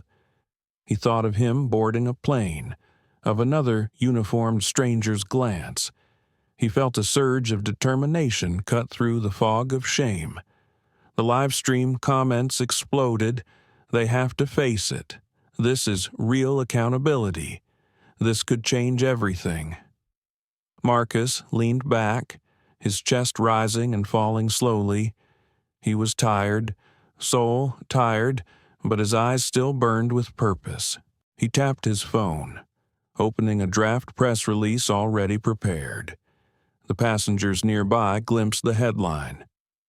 Horizon Airlines announces landmark anti-discrimination initiative after chairman's in-flight experience. Maya whispered into her phone. Oh my God, he planned this. He was ready for this exact moment. Her viewers erupted in awe and fury. It wasn't a coincidence, it was a reckoning. The engines roared as the plane accelerated down the runway, yet inside, the real motion was not forward, but upward. The tide had shifted. What began as humiliation was becoming transformation, and everyone aboard felt it. As the aircraft lifted into the sky, Marcus's voice filled the cabin once more, calm and steady, like a pilot guiding his passengers through turbulence. Ladies and gentlemen, welcome to Horizon Flight 927, the flight that changes everything. The engine's hum deepened as Horizon Flight 422 ascended into the pale afternoon sky, slicing through low-hanging clouds over the Rocky Mountains. Marcus Hale's gaze wandered over the cabin, watching passengers clutch their phones, some replaying clips, others scrolling live comments. The entire world had become witness to the incident, and the weight of that reality hung heavily over every face. He took a slow breath, closing his eyes for a moment, feeling the vibrations of the plane beneath him. The air was thick, tense, almost electric, yet the true turbulence was not outside the windows. It was inside every mind aboard the aircraft. Marcus thought about how easily power could be misused, how bias, subtle or blatant, could fester unnoticed until it erupted in moments like this. It was one thing to know injustice existed. It was entirely another to see it, live, with your own eyes, and be powerless to prevent it. Across the aisle, his eyes met the familiar gaze of Maya Tran. The young law student had not flinched once, her camera steady, capturing every nuance. Her courage was remarkable. She had become an unwilling hero, a chronicler of truth in a world that often preferred fiction. Marcus wanted to tell her that the work she was doing mattered, that her voice could shape policy and culture far beyond this flight, yet he restrained himself. Words, no matter how earnest, could not replace action. From the front of the cabin, Kelly Morton's posture had stiffened. Her hands trembled slightly as she adjusted her uniform, attempting to reclaim the authority that had evaporated within minutes. She avoided Marcus's eyes, which was probably wise. Confrontation was inevitable, and she was standing at the eye of a storm much larger than her own embarrassment. Captain Reynolds, normally calm and commanding, was now visibly shaken. He fidgeted with his headset, eyes darting toward the cockpit door, then back at Marcus. He wanted to speak, to defend himself, to explain that it wasn't personal, that it was policy, procedure, the weight of regulation, but none of that mattered anymore. What mattered was the moment, the undeniable truth that had pierced through years of complacency. Marcus rose from his seat, the small tablet in his hand a silent weapon. Every motion was deliberate, controlled, yet radiating authority. He stood near the front of first class, allowing the cabin's length to observe him fully. The quiet that followed was almost reverent, every passenger holding their breath, anticipating what would come next. Today, I witnessed something that should never happen. Marcus began, voice calm yet firm.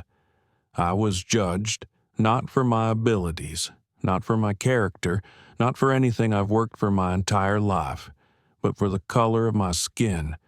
That judgment cost me dignity, and it cost every passenger here a moment of moral certainty about the people they trust to serve them. Kelly Morton's face paled. Her throat tightened. Marcus's words were not accusations, but an indictment of systemic failure. She felt every syllable like a stone dropped into her chest, sinking deeper with each phrase. The murmurs began among the passengers, not whispers of gossip, but the quiet acknowledgement that someone's experience could reflect a larger truth, a truth many had sensed but were afraid to name. "I am not here for revenge," Marcus continued, his gaze sweeping across the cabin. "I am here for accountability. I am here because silence allows injustice to persist, and I will not remain silent. And I will not allow the people I trust to uphold these standards to hide behind uniforms or procedures." Captain Reynolds swallowed, a lump forming in his throat. He wanted to speak, but Marcus's words had pierced the armor he had built over decades, the complacency, the small compromises, the dismissals. They all stood naked in the glare of Marcus's calm, unyielding presence. A woman in row 5 raised her hand, trembling slightly. "What about the crew's perspective?" she asked. "Do they get a chance to explain themselves?" Marcus nodded, acknowledging her courage. "Yes, every action has context. Every person has a story, but context does not excuse harm. Your story, your intention, does not erase the impact of your choices. That is the principle we must all reckon with." Kelly Morton's lips quivered. She could feel every eye on her, each gaze a mirror reflecting the weight of her actions. Memories flashed unbidden, the hurried boarding lines, the ticket scanners, the instructions she'd given to her staff. Each choice that had seemed inconsequential at the moment now appeared monumental. Captain Reynolds finally spoke, his voice low, careful, each word weighed. "Marcus, I want to be better. I want to understand. But this isn't just me. It's an entire system. Procedures, rules, biases entrenched for decades." Marcus nodded slowly. "And that is why this is urgent. Because the system, left unchecked, perpetuates harm. Today it was me. Tomorrow it could be any passenger, any crew member, any voice silenced or ignored." Maya Tran's livestream captured the moment in exquisite detail. Comments scrolled faster than any human could read. "We see you." Finally, someone speaking truth. This changes everything. She felt a thrill, not of triumph, but of profound responsibility. Every viewer was a witness, and every witness was now a potential advocate for change. The tension escalated as Marcus turned back to the crew. "You will participate in a full, public review. Every step you took, every decision you made will be documented. You will speak to the board. You will face independent oversight. And, most importantly, you will learn to recognize and counteract the biases that nearly ruined this flight." Kelly Morton's voice broke as she whispered, I never meant." Marcus held up a hand, not to silence her, but to pause the emotional spiral. "Intent is not absolution. Harm was done. Recognition and accountability are the first steps toward repair. You will face discomfort. You will face judgment. But you will also face an opportunity to change for yourself and for every passenger who will come after." Captain Reynolds exhaled, shoulders sagging. "I understand. I will comply. I will lead by example. If I have to. I will make this my mission for the rest of my career." The cabin was quiet, the kind of heavy silence that signaled transformation. Passengers leaned back, some wiping tears, others staring in stunned contemplation. The atmosphere was no longer about travel or schedules or airports. It had become a crucible for accountability, honesty, and reflection. Marcus turned his attention to the passengers, lifting the tablet again. "Every one of you is now a part of this moment. You have seen what bias looks like. You have seen how easily it can be allowed to persist. Carry this awareness forward. Speak up when you see injustice, and do not let anyone tell you that your voice does not matter. From the back of the cabin, a young boy tugged at his mother's sleeve. "Mom, why was he treated that way?"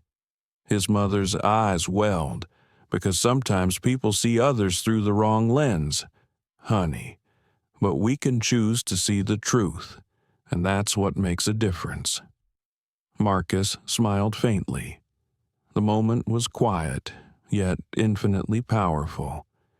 He had faced the humiliation, the systemic bias, and the public scrutiny. But he had also created a space where accountability could take root, where honesty could replace excuses, and where lessons could be taught not in memos or meetings, but in real time, with real people watching. As the plane leveled at 35,000 feet, Marcus felt a subtle shift in the cabin energy. Passengers who had been bystanders were now participants. Crew who had once been defensive were now introspective. Even those who had believed they were powerless were now witnesses, charged with carrying the story forward. The tablet buzzed with notifications, but Marcus ignored it. For the first time in hours, he allowed himself a moment of quiet, reflecting on the sheer improbability of what had just occurred. The confrontation had escalated beyond any single flight, beyond any single CEO or crew member. It had become a lens through which society could view itself imperfect, flawed, but capable of facing its reflection. Marcus looked out the window at the fading horizon. The Rockies stretched endlessly beneath a sky that held both storm clouds and sunlight. Just like the flight, just like the people, just like the institutions, they were all navigating turbulence. Some would crash, some would soar, but all were in motion, and motion itself held possibility. He exhaled slowly, straightened his tie, and prepared for what came next. The confrontation was over, but the true work was only beginning. The cabin remained quiet. No one moved to take their seats back, as if moving would disrupt the gravity of the moment. For Marcus Hale, this flight would be remembered not for its turbulence, not for its destination, but for the awakening it had sparked in every soul on board. Passengers whispered to each other, sharing thoughts, shaking heads, nodding silently. Some reached for phones again, others simply watched the CEO in awe. The world had seen injustice in real time, and Marcus Hale had ensured that it would never be forgotten. Marcus tapped his tablet, sending a message to Horizon Airlines board. The subject line was simple: accountability implemented. He leaned back, letting the vibrations of the aircraft carry. Captain Reynolds exhaled, shoulders sagging. "I never imagined a flight like this." His hands rested on the back of a first-class seat as he tried to steady his racing thoughts. The hum of the engines was a constant reminder of the responsibility he carried, but the weight of Marcus Hale's presence, calm and unyielding, pressed far heavier on him. Every decision he had made since stepping into the cockpit flashed before his mind like a relentless slideshow. Every assumption, every skipped check, every shortcut now seemed magnified in the light of scrutiny. Marcus moved slowly through the aisle, letting his gaze sweep over the cabin. His eyes met those of ordinary passengers, each absorbed in their own world until now, each forced to confront the silent hierarchies that had long governed their air travel experiences. The mixture of fear, surprise, and empathy in their faces told Marcus everything he needed to know. People wanted change. They wanted justice. and they were willing to witness it if someone courageous enough took the first step. Maya Tran lowered her phone for a moment and leaned toward Marcus. She spoke softly, so only he could hear. "You're carrying the weight of all of this on your own?" Marcus nodded. "It is not just mine. It belongs to all of us who have been overlooked, dismissed, or treated unfairly. Today, it was me. But that does not lessen the responsibility I feel for everyone else." Kelly Morton had retreated toward the back of the first-class cabin. Her uniform looked stiff and unnatural against the strain on her face. She was trembling, not with fear, but with the realization of the enormity of the moment. Her mind raced with questions she had avoided asking herself for years. Was she blind to the bias embedded in her own judgments? How many times had she been complicit without even realizing it? What cost had she imposed on passengers whose dignity had no witness, no recorder, no justice? The murmurs in the cabin grew louder, but now they were not whispers of gossip. Passengers exchanged glances, some nodding, others shifting in their seats as if adjusting to the gravity of what was unfolding. Marcus's calm authority had transformed the cabin into a living courtroom, a forum for moral reckoning. He did not shout, he did not threaten, yet every word carried the weight of inevitability. Captain Reynolds straightened slightly, gathering himself. His voice was low but firm. "Marcus, I understand now. I see the fault lines. I can't undo the mistakes, but I want to make this right. Let me help facilitate the accountability process." Marcus considered him carefully. Trust was earned, not assumed, but he recognized the sincerity in the captain's eyes. "Reynolds, this begins with transparency, full documentation, independent oversight, and you must actively engage in learning about how your decisions and the system you operate within impact every person on this plane. If you fail at that, then no apology or intention matters." Kelly Morton spoke again, this time louder. "Marcus, I need to understand. I want to understand. Please tell me how to correct what I've done." Her hands twisted nervously. Her voice, though small, carried a note of desperation. She had never faced such clarity before, never experienced accountability presented with such gravity, yet such opportunity. Marcus met her gaze steadily. "Step 1 is recognition. Step 2 is action.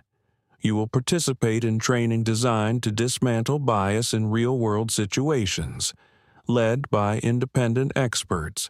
You will meet with passengers affected by these incidents if possible, and you will commit to ongoing reflection. This is not punishment. This is responsibility." Maya Tran raised her phone again, capturing every word. The live feed continued, and viewers from around the world were seeing a very human moment unfold. The combination of authority, empathy, and moral courage was resonating with people in a way that pure outrage never could. They were witnessing leadership, accountability, and the confrontation of deep-seated prejudice. Marcus walked toward the middle of the cabin, pausing to acknowledge passengers. "This is not about blame alone. This is about changing the system from within. Recognizing that each of us, regardless of our rank or position, can either perpetuate harm or prevent it. Your choices, no matter how small, ripple outward. We all have a responsibility to ensure that dignity is not optional for anyone, anywhere, at any time." The tension in the cabin was palpable. Passengers sat forward in their seats, eyes fixed on Marcus. Some had tears in their eyes, not just from the confrontation but from the clarity of his message. Others were silently reflecting on their own experiences, recalling times when they had felt overlooked or dismissed, times when the world seemed to pass judgment without evidence or reason. Captain Reynolds exhaled again, quieter this time. The burden of command had never felt so heavy. He glanced toward the cockpit door, remembering the procedures, the autopilot protocols, the rules he had memorized and enforced. And yet, in that moment, all the manuals and checklists seemed meaningless. Leadership was not about following rules. It was about acknowledging responsibility, ensuring fairness, and confronting uncomfortable truths. Kelly Morton lowered her head. She understood the gravity of Marcus's presence, not as a threat, but as an unwavering moral compass. She felt exposed, yet strangely liberated. Confrontation had always terrified her, yet now it was necessary. Every misstep was now visible, every oversight magnified, and yet the path forward was clear acknowledgement, correction, and dedication to justice. Marcus paused mid-aisle, letting the silence fill the cabin. He allowed passengers to absorb the magnitude of the moment. He allowed crew members to wrestle with their consciences. He allowed himself a moment of reflection. He could feel the tension inside him, the lingering frustration, the flashes of anger and disbelief.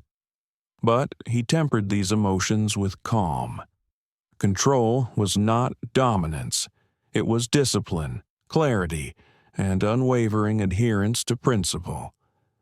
Maya Tran whispered to a nearby passenger, "This is unlike anything I've ever seen." He's calm, but everything he's saying is cutting through the noise. Marcus turned toward her, offering a faint, reassuring smile. Recognition of effort mattered. Courage was contagious, and her role as witness and amplifier was crucial. The cabin now held a fragile balance. One wrong word, one misstep, and the fragile civility could collapse. But Marcus's authority had shifted the energy. Fear was replaced by awareness, confusion by clarity, power by accountability. He finally addressed the crew again, more firmly this time. "I will personally ensure the board is informed. I will communicate with the oversight authorities. I will make sure that every aspect of this incident is thoroughly documented. You will cooperate fully. Resistance is not an option. The future of every passenger, the integrity of this airline, and your professional credibility depend on your willingness to confront truth, no matter how uncomfortable it may be." Captain Reynolds nodded. There was no deflection left in his posture, no excuses. Every rationale he had rehearsed dissolved in the presence of Marcus's calm, insistent authority. This was a reckoning, and it was necessary. The flight attendants shifted, now fully aware that accountability was not abstract. It was real. It was immediate. It was inescapable. Every movement, every glance, every word spoken henceforth carried weight. Marcus returned to his seat, allowing the cabin to adjust. The air seemed lighter now, though the tension had not fully dissipated. Change had been set in motion. Fear had been replaced by reflection, outrage replaced by awareness. The passengers, witnesses to the moral clarity of the moment, carried the knowledge forward. Maya Tran lowered her phone with a deep breath. This is going to go viral, but more importantly, it will be remembered for what actually matters. Marcus tilted his head, thoughtful. Remembered is not enough. Action is what matters. Change is what matters. Today is only the first step. Tomorrow, we ensure that this flight is not an anomaly but a standard. Accountability is not episodic. It is constant. It is expected. and it is non-negotiable. The rest of the flight proceeded in a tense but reflective atmosphere. Passengers spoke quietly among themselves, discussing policies, fairness, and personal experiences. Crew members moved with more deliberate care, aware that every choice mattered. Marcus leaned back in his seat, eyes closed briefly, feeling the immense weight of the moment. His body was weary, his mind alert, and his heart resolute. The Rocky Mountains slowly disappeared beneath the clouds. The sun dipped lower, painting the sky in the shades of gold and pink. Horizon Flight 422 continued toward its destination, but the journey had changed. Not just the plane, not just the passengers, but something much deeper, an imprint of accountability, courage, and moral clarity that would ripple far beyond the confines of the cabin. Marcus knew that the real work had only begun, but for the first time in his life, he felt a profound sense of alignment. His strength, patience, and clarity had made a difference. Justice had been seen. Change had been set in motion. And the world, even if just for a moment, had watched. The cabin remained tense but electrified. Every passenger felt the weight of the moment, their awareness sharpened by the presence of Marcus Hale. He had become more than a passenger. He was a symbol, a living embodiment of accountability and moral authority. People who had been passive observers suddenly realized they could no longer pretend the injustices of the past were invisible. Every glance, every subtle movement, every unspoken assumption now seemed to matter. Captain Reynolds approached Marcus, his voice quieter than before. "I want to make this right. Tell me what you need from me, from the crew." His hands were open, signaling surrender, a willingness to learn and change. Marcus studied him for a long moment. The captain's body language was different from before. The arrogance, the dismissiveness, the protective veneer of authority had cracked. "It begins with honesty," Marcus said. "Full disclosure of any incidents, however minor they seem. Every time protocol was bent, every decision influenced by bias or haste must be documented. Then, transparency with the passengers, crew, and independent oversight. Only then can trust be rebuilt." Kelly Morton stepped forward, voice trembling but determined. I understand. I have been complicit. I will do whatever it takes to make amends, to learn, and to change. Not just because Marcus says so, but because I see now how wrong I've been." Her admission filled the cabin with a tense energy, a mix of relief, disbelief, and respect. She was no longer hiding behind uniform, authority, or routine. She was accountable. Marcus nodded at her. "Recognition is the first step. Action is the second. You will participate in intensive training led by experts who specialize in bias, equity, and de-escalation. You will meet with those affected, and you will continue to report and reflect honestly on your progress. This is not symbolic. This is operational. Your willingness to engage will define your credibility." Passengers began murmuring among themselves.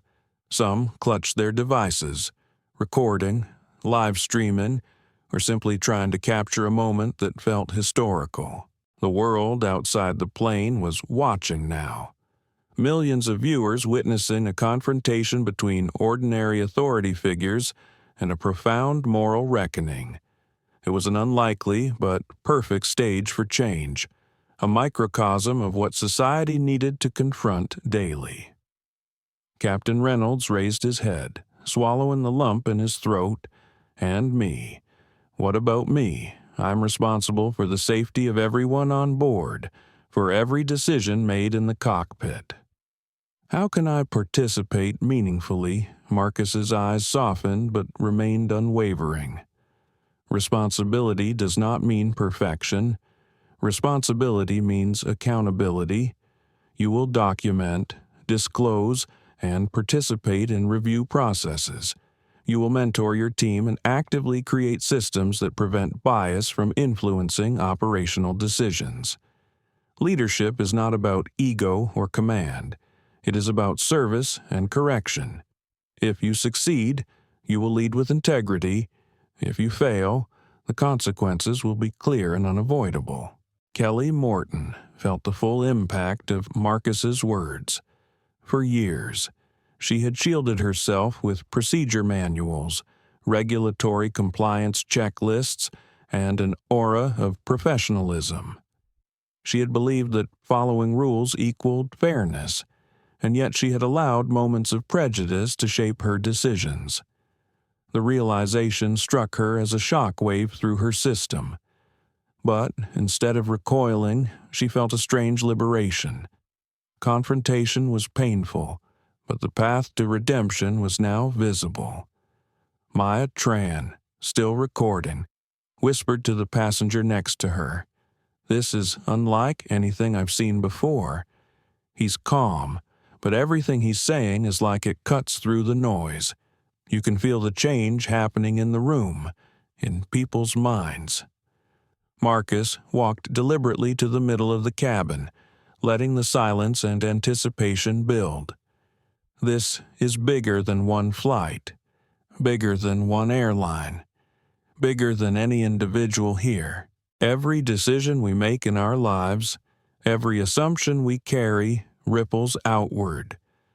If we allow prejudice, bias, or negligence to govern our actions, the consequences are real and lasting. Today, you have witnessed an opportunity to correct, to confront, and to commit to doing better. Use it. Don't let it fade into a memory of spectacle. Make it matter. The murmurs in the cabin shifted to whispers of reflection. Passengers adjusted in their seats, leaning forward, contemplating their own experiences, their own assumptions, their own moments of complicity or passivity.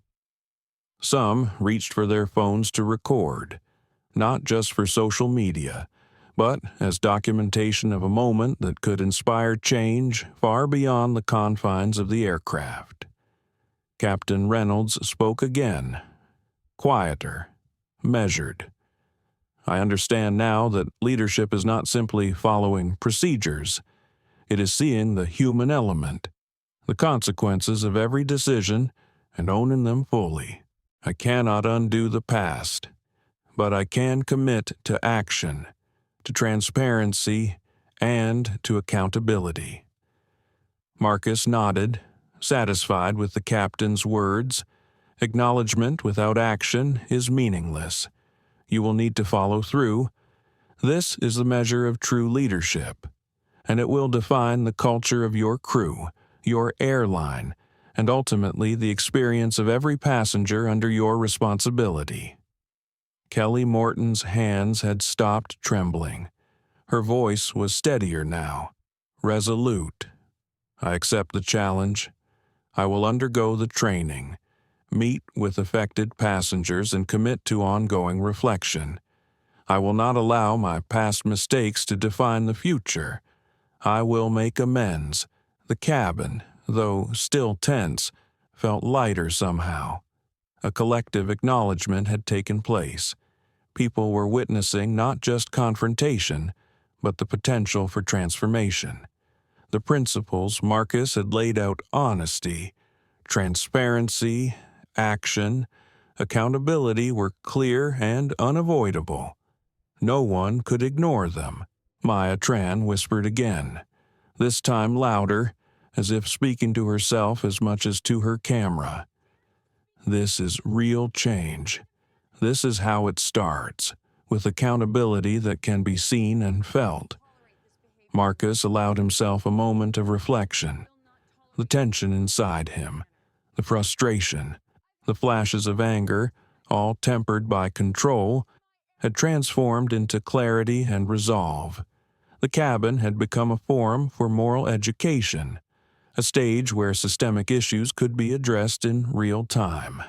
His role was not vengeance, not confrontation for spectacle, but calibration setting a standard for how dignity, fairness, and accountability must operate in shared spaces. Captain Reynolds turned toward the cockpit, silently signaling his readiness to implement changes, to participate in training, to create systems that were fair, equitable, and transparent. Kelly Morton straightened her posture, her commitment visible in the set of her jaw, the firmness of her gaze, the acknowledgement that her actions would now be under constant self-scrutiny. Marcus walked slowly down the aisle, pausing at each row, making eye contact with passengers. Each nod, each gesture, each recognition of their shared humanity reinforced the message he had delivered. This was not a performance, it was a blueprint for change. The lessons of accountability, dignity, and systemic responsibility would echo far beyond the walls of the cabin. Finally, he returned to his seat, calm but unwavering. He looked around once more, absorbing the faces, the reactions, the silent understanding that had taken root. The cabin had shifted from a space of tension and inequality to a microcosm of accountability and potential change. Every passenger, crew member, and observer would carry a piece of this experience with them. A reminder that dignity is not negotiable, that fairness is not optional, and that courage combined with clarity can transform even the most entrenched systems. Captain Reynolds exhaled deeply, relieved yet aware that the real work had only begun. Kelly Morton remained poised, committed, and newly conscious of the responsibilities she bore. The passengers returned to their seats, still quiet, still reflective, yet imbued with a sense of hope and the undeniable power of accountability. Marcus Hale leaned back, eyes steady, voice calm, knowing that today had set a precedent. The flight, the confrontation, the acknowledgement, and the commitment to systemic change would ripple outward. It would not end here. It could not. The principles were clear, the actions defined, and the responsibility unshakable. In that moment, the aircraft felt less like a vehicle in motion and more like a vessel of transformation. Every seat, every aisle, every face bore witness to a moral reckoning that transcended individual grievances, reaching toward a horizon where fairness, dignity, and justice were not aspirations, but operational imperatives embedded in every decision, every interaction, every action taken on board or beyond. Marcus closed his eyes briefly, letting the cabin hum with quiet reflection.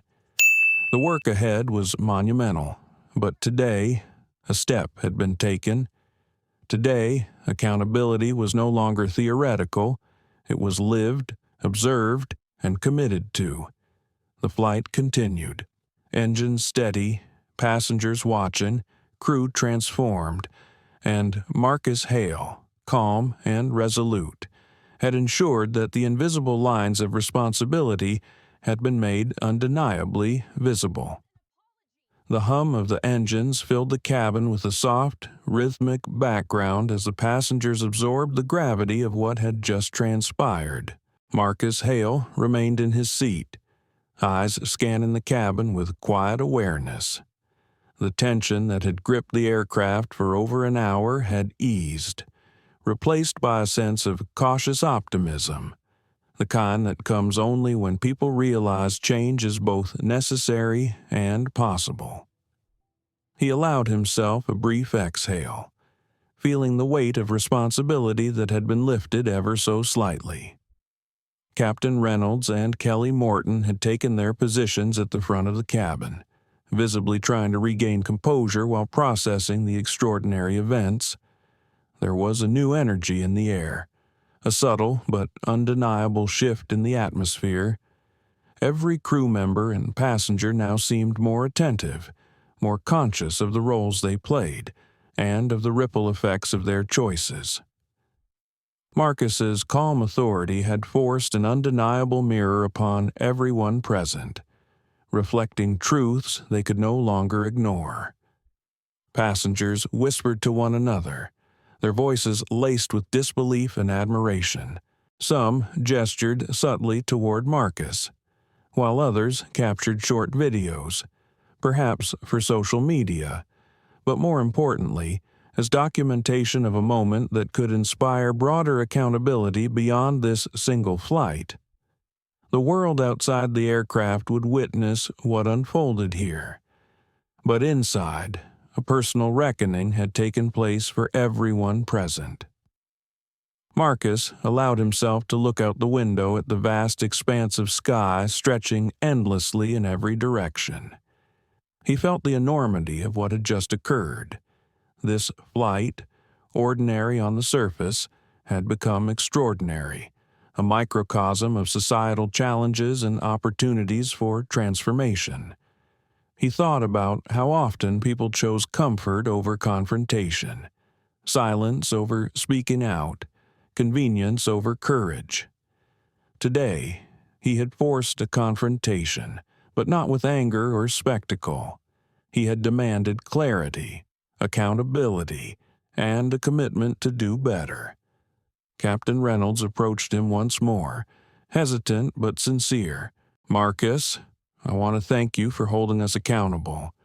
I know this wasn't easy, and I know I have a long road ahead to ensure these lessons are implemented." Marcus nodded. The lesson is simple but profound. Accountability is not optional. It is not performative. It is a responsibility you carry with every decision, every interaction, and every moment of choice. The actions we take after the confrontation will define the culture of this airline, the trust of its passengers, and the safety and dignity of everyone on board. Kelly Morton stepped forward, a renewed sense of purpose emanating from her. "I've realized something essential today. Being professional is not enough if professionalism masks bias or neglect. True professionalism is empathy in action, fairness in every decision, and courage when confronting uncomfortable truths. I will do my part to ensure that this crew and every crew I train uphold those principles. No one should ever feel unseen, dismissed, or disrespected while in our care." A few rows back, Maya Tran, still holding her phone, whispered to the passengers around her, "This is more than a story for social media. This is a blueprint for integrity and accountability." We are witnessing a live example of how courage and moral clarity can create systemic change. The murmurs turned into soft conversations as passengers reflected on the personal and societal implications of the events. Some quietly considered their own biases, their unspoken assumptions, and moments of inaction that had affected others. Others simply marveled at the courage it took for one individual to demand justice in such a controlled, high-stakes environment. Marcus leaned back in his seat, allowing himself a moment of introspection. He had spent his life navigating corporate battles, legal frameworks, and public scrutiny. But this confrontation had been different. This had been about humanity, about the intersection of power and accountability, and about the courage to hold others accountable while maintaining dignity and composure. He felt a deep sense of satisfaction knowing that the seeds of change had been planted, though he knew the work would continue long after the flight landed. Captain Reynolds approached the intercom and addressed the passengers. "Ladies and gentlemen, We want to acknowledge the events that took place on this flight and assure you that the airline is committed to meaningful change. We will implement training programs, review policies, and take immediate steps to prevent any recurrence of bias or neglect. Your safety, dignity, and trust are our highest priorities. The cabin responded with nods, quiet applause, and the occasional hum of acknowledgement. There was no performative cheer, no empty satisfaction. This was a collective recognition of accountability, a shared understanding that integrity had been demanded and, in part, achieved. Marcus allowed his gaze to move across the cabin one final time. He saw passengers who had previously been preoccupied with phones, work, or travel anxiety, now engaged in subtle reflection. He saw crew members who had once followed routine without question now visibly aware of their responsibilities beyond procedure manuals. He saw a potential for change, not as an abstract ideal, but as a tangible reality within the confines of this aircraft. As the plane began its descent, the hum of the engines accompanied by the soft rustle of seat belts and murmured conversations created an almost meditative atmosphere.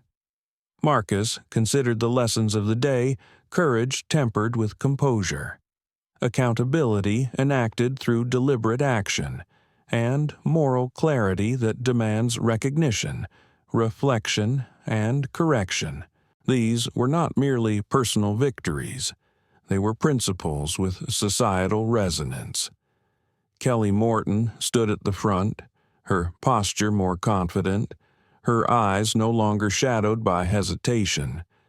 She had experienced a profound shift, recognizing that leadership and authority are inseparable from responsibility and moral courage.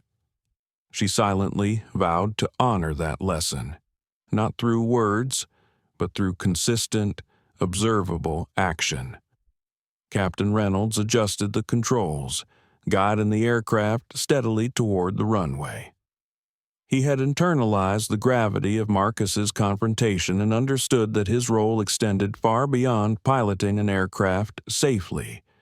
Leadership, he realized, was also about modeling integrity, demonstrating accountability, and creating conditions for fairness and respect in every interaction.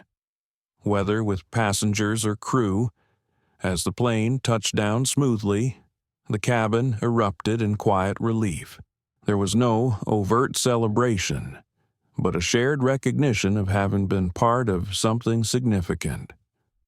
Marcus Hale rose from his seat, his calm presence radiating authority tempered with empathy. He offered a brief nod to the crew and passengers alike, a gesture acknowledging their roles in this transformative moment. The flight attendants, once hesitant and defensive, now approached with sincerity and respect. Kelly Morton made eye contact with Marcus, a silent understanding passing between them. This confrontation had been painful but necessary, and the true work was only beginning.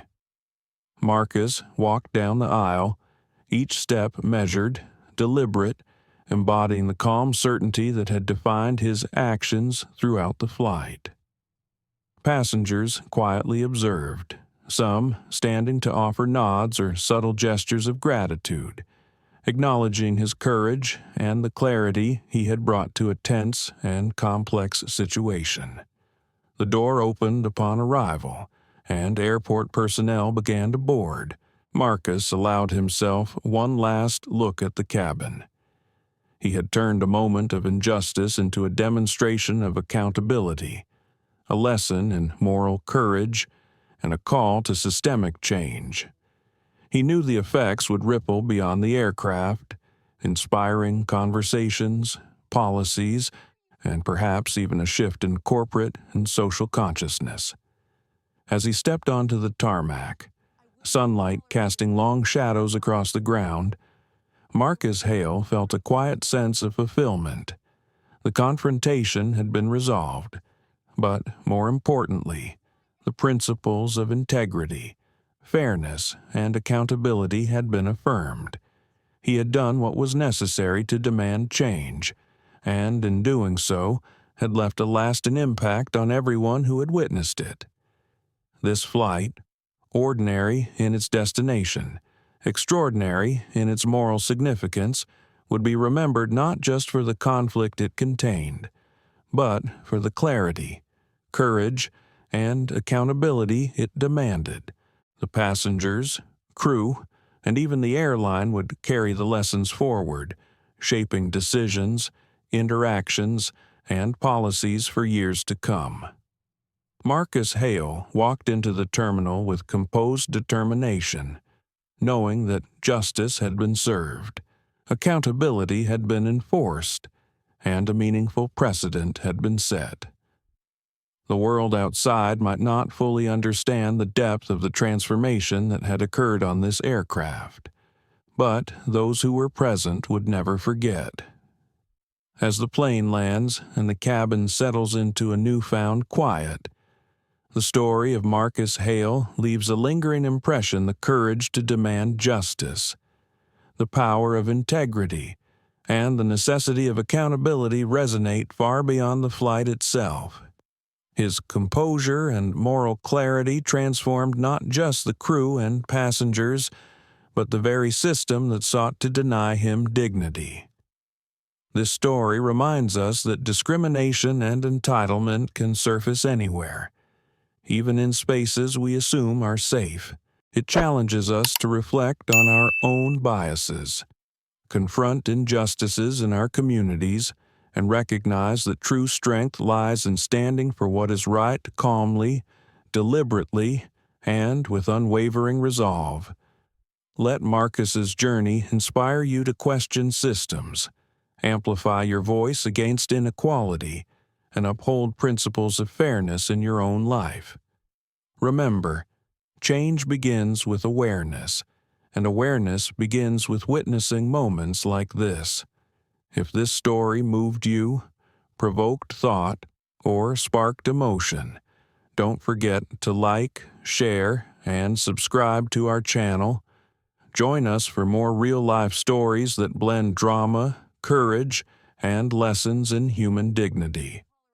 Together, we can keep the conversation alive and continue challenging the world for the better.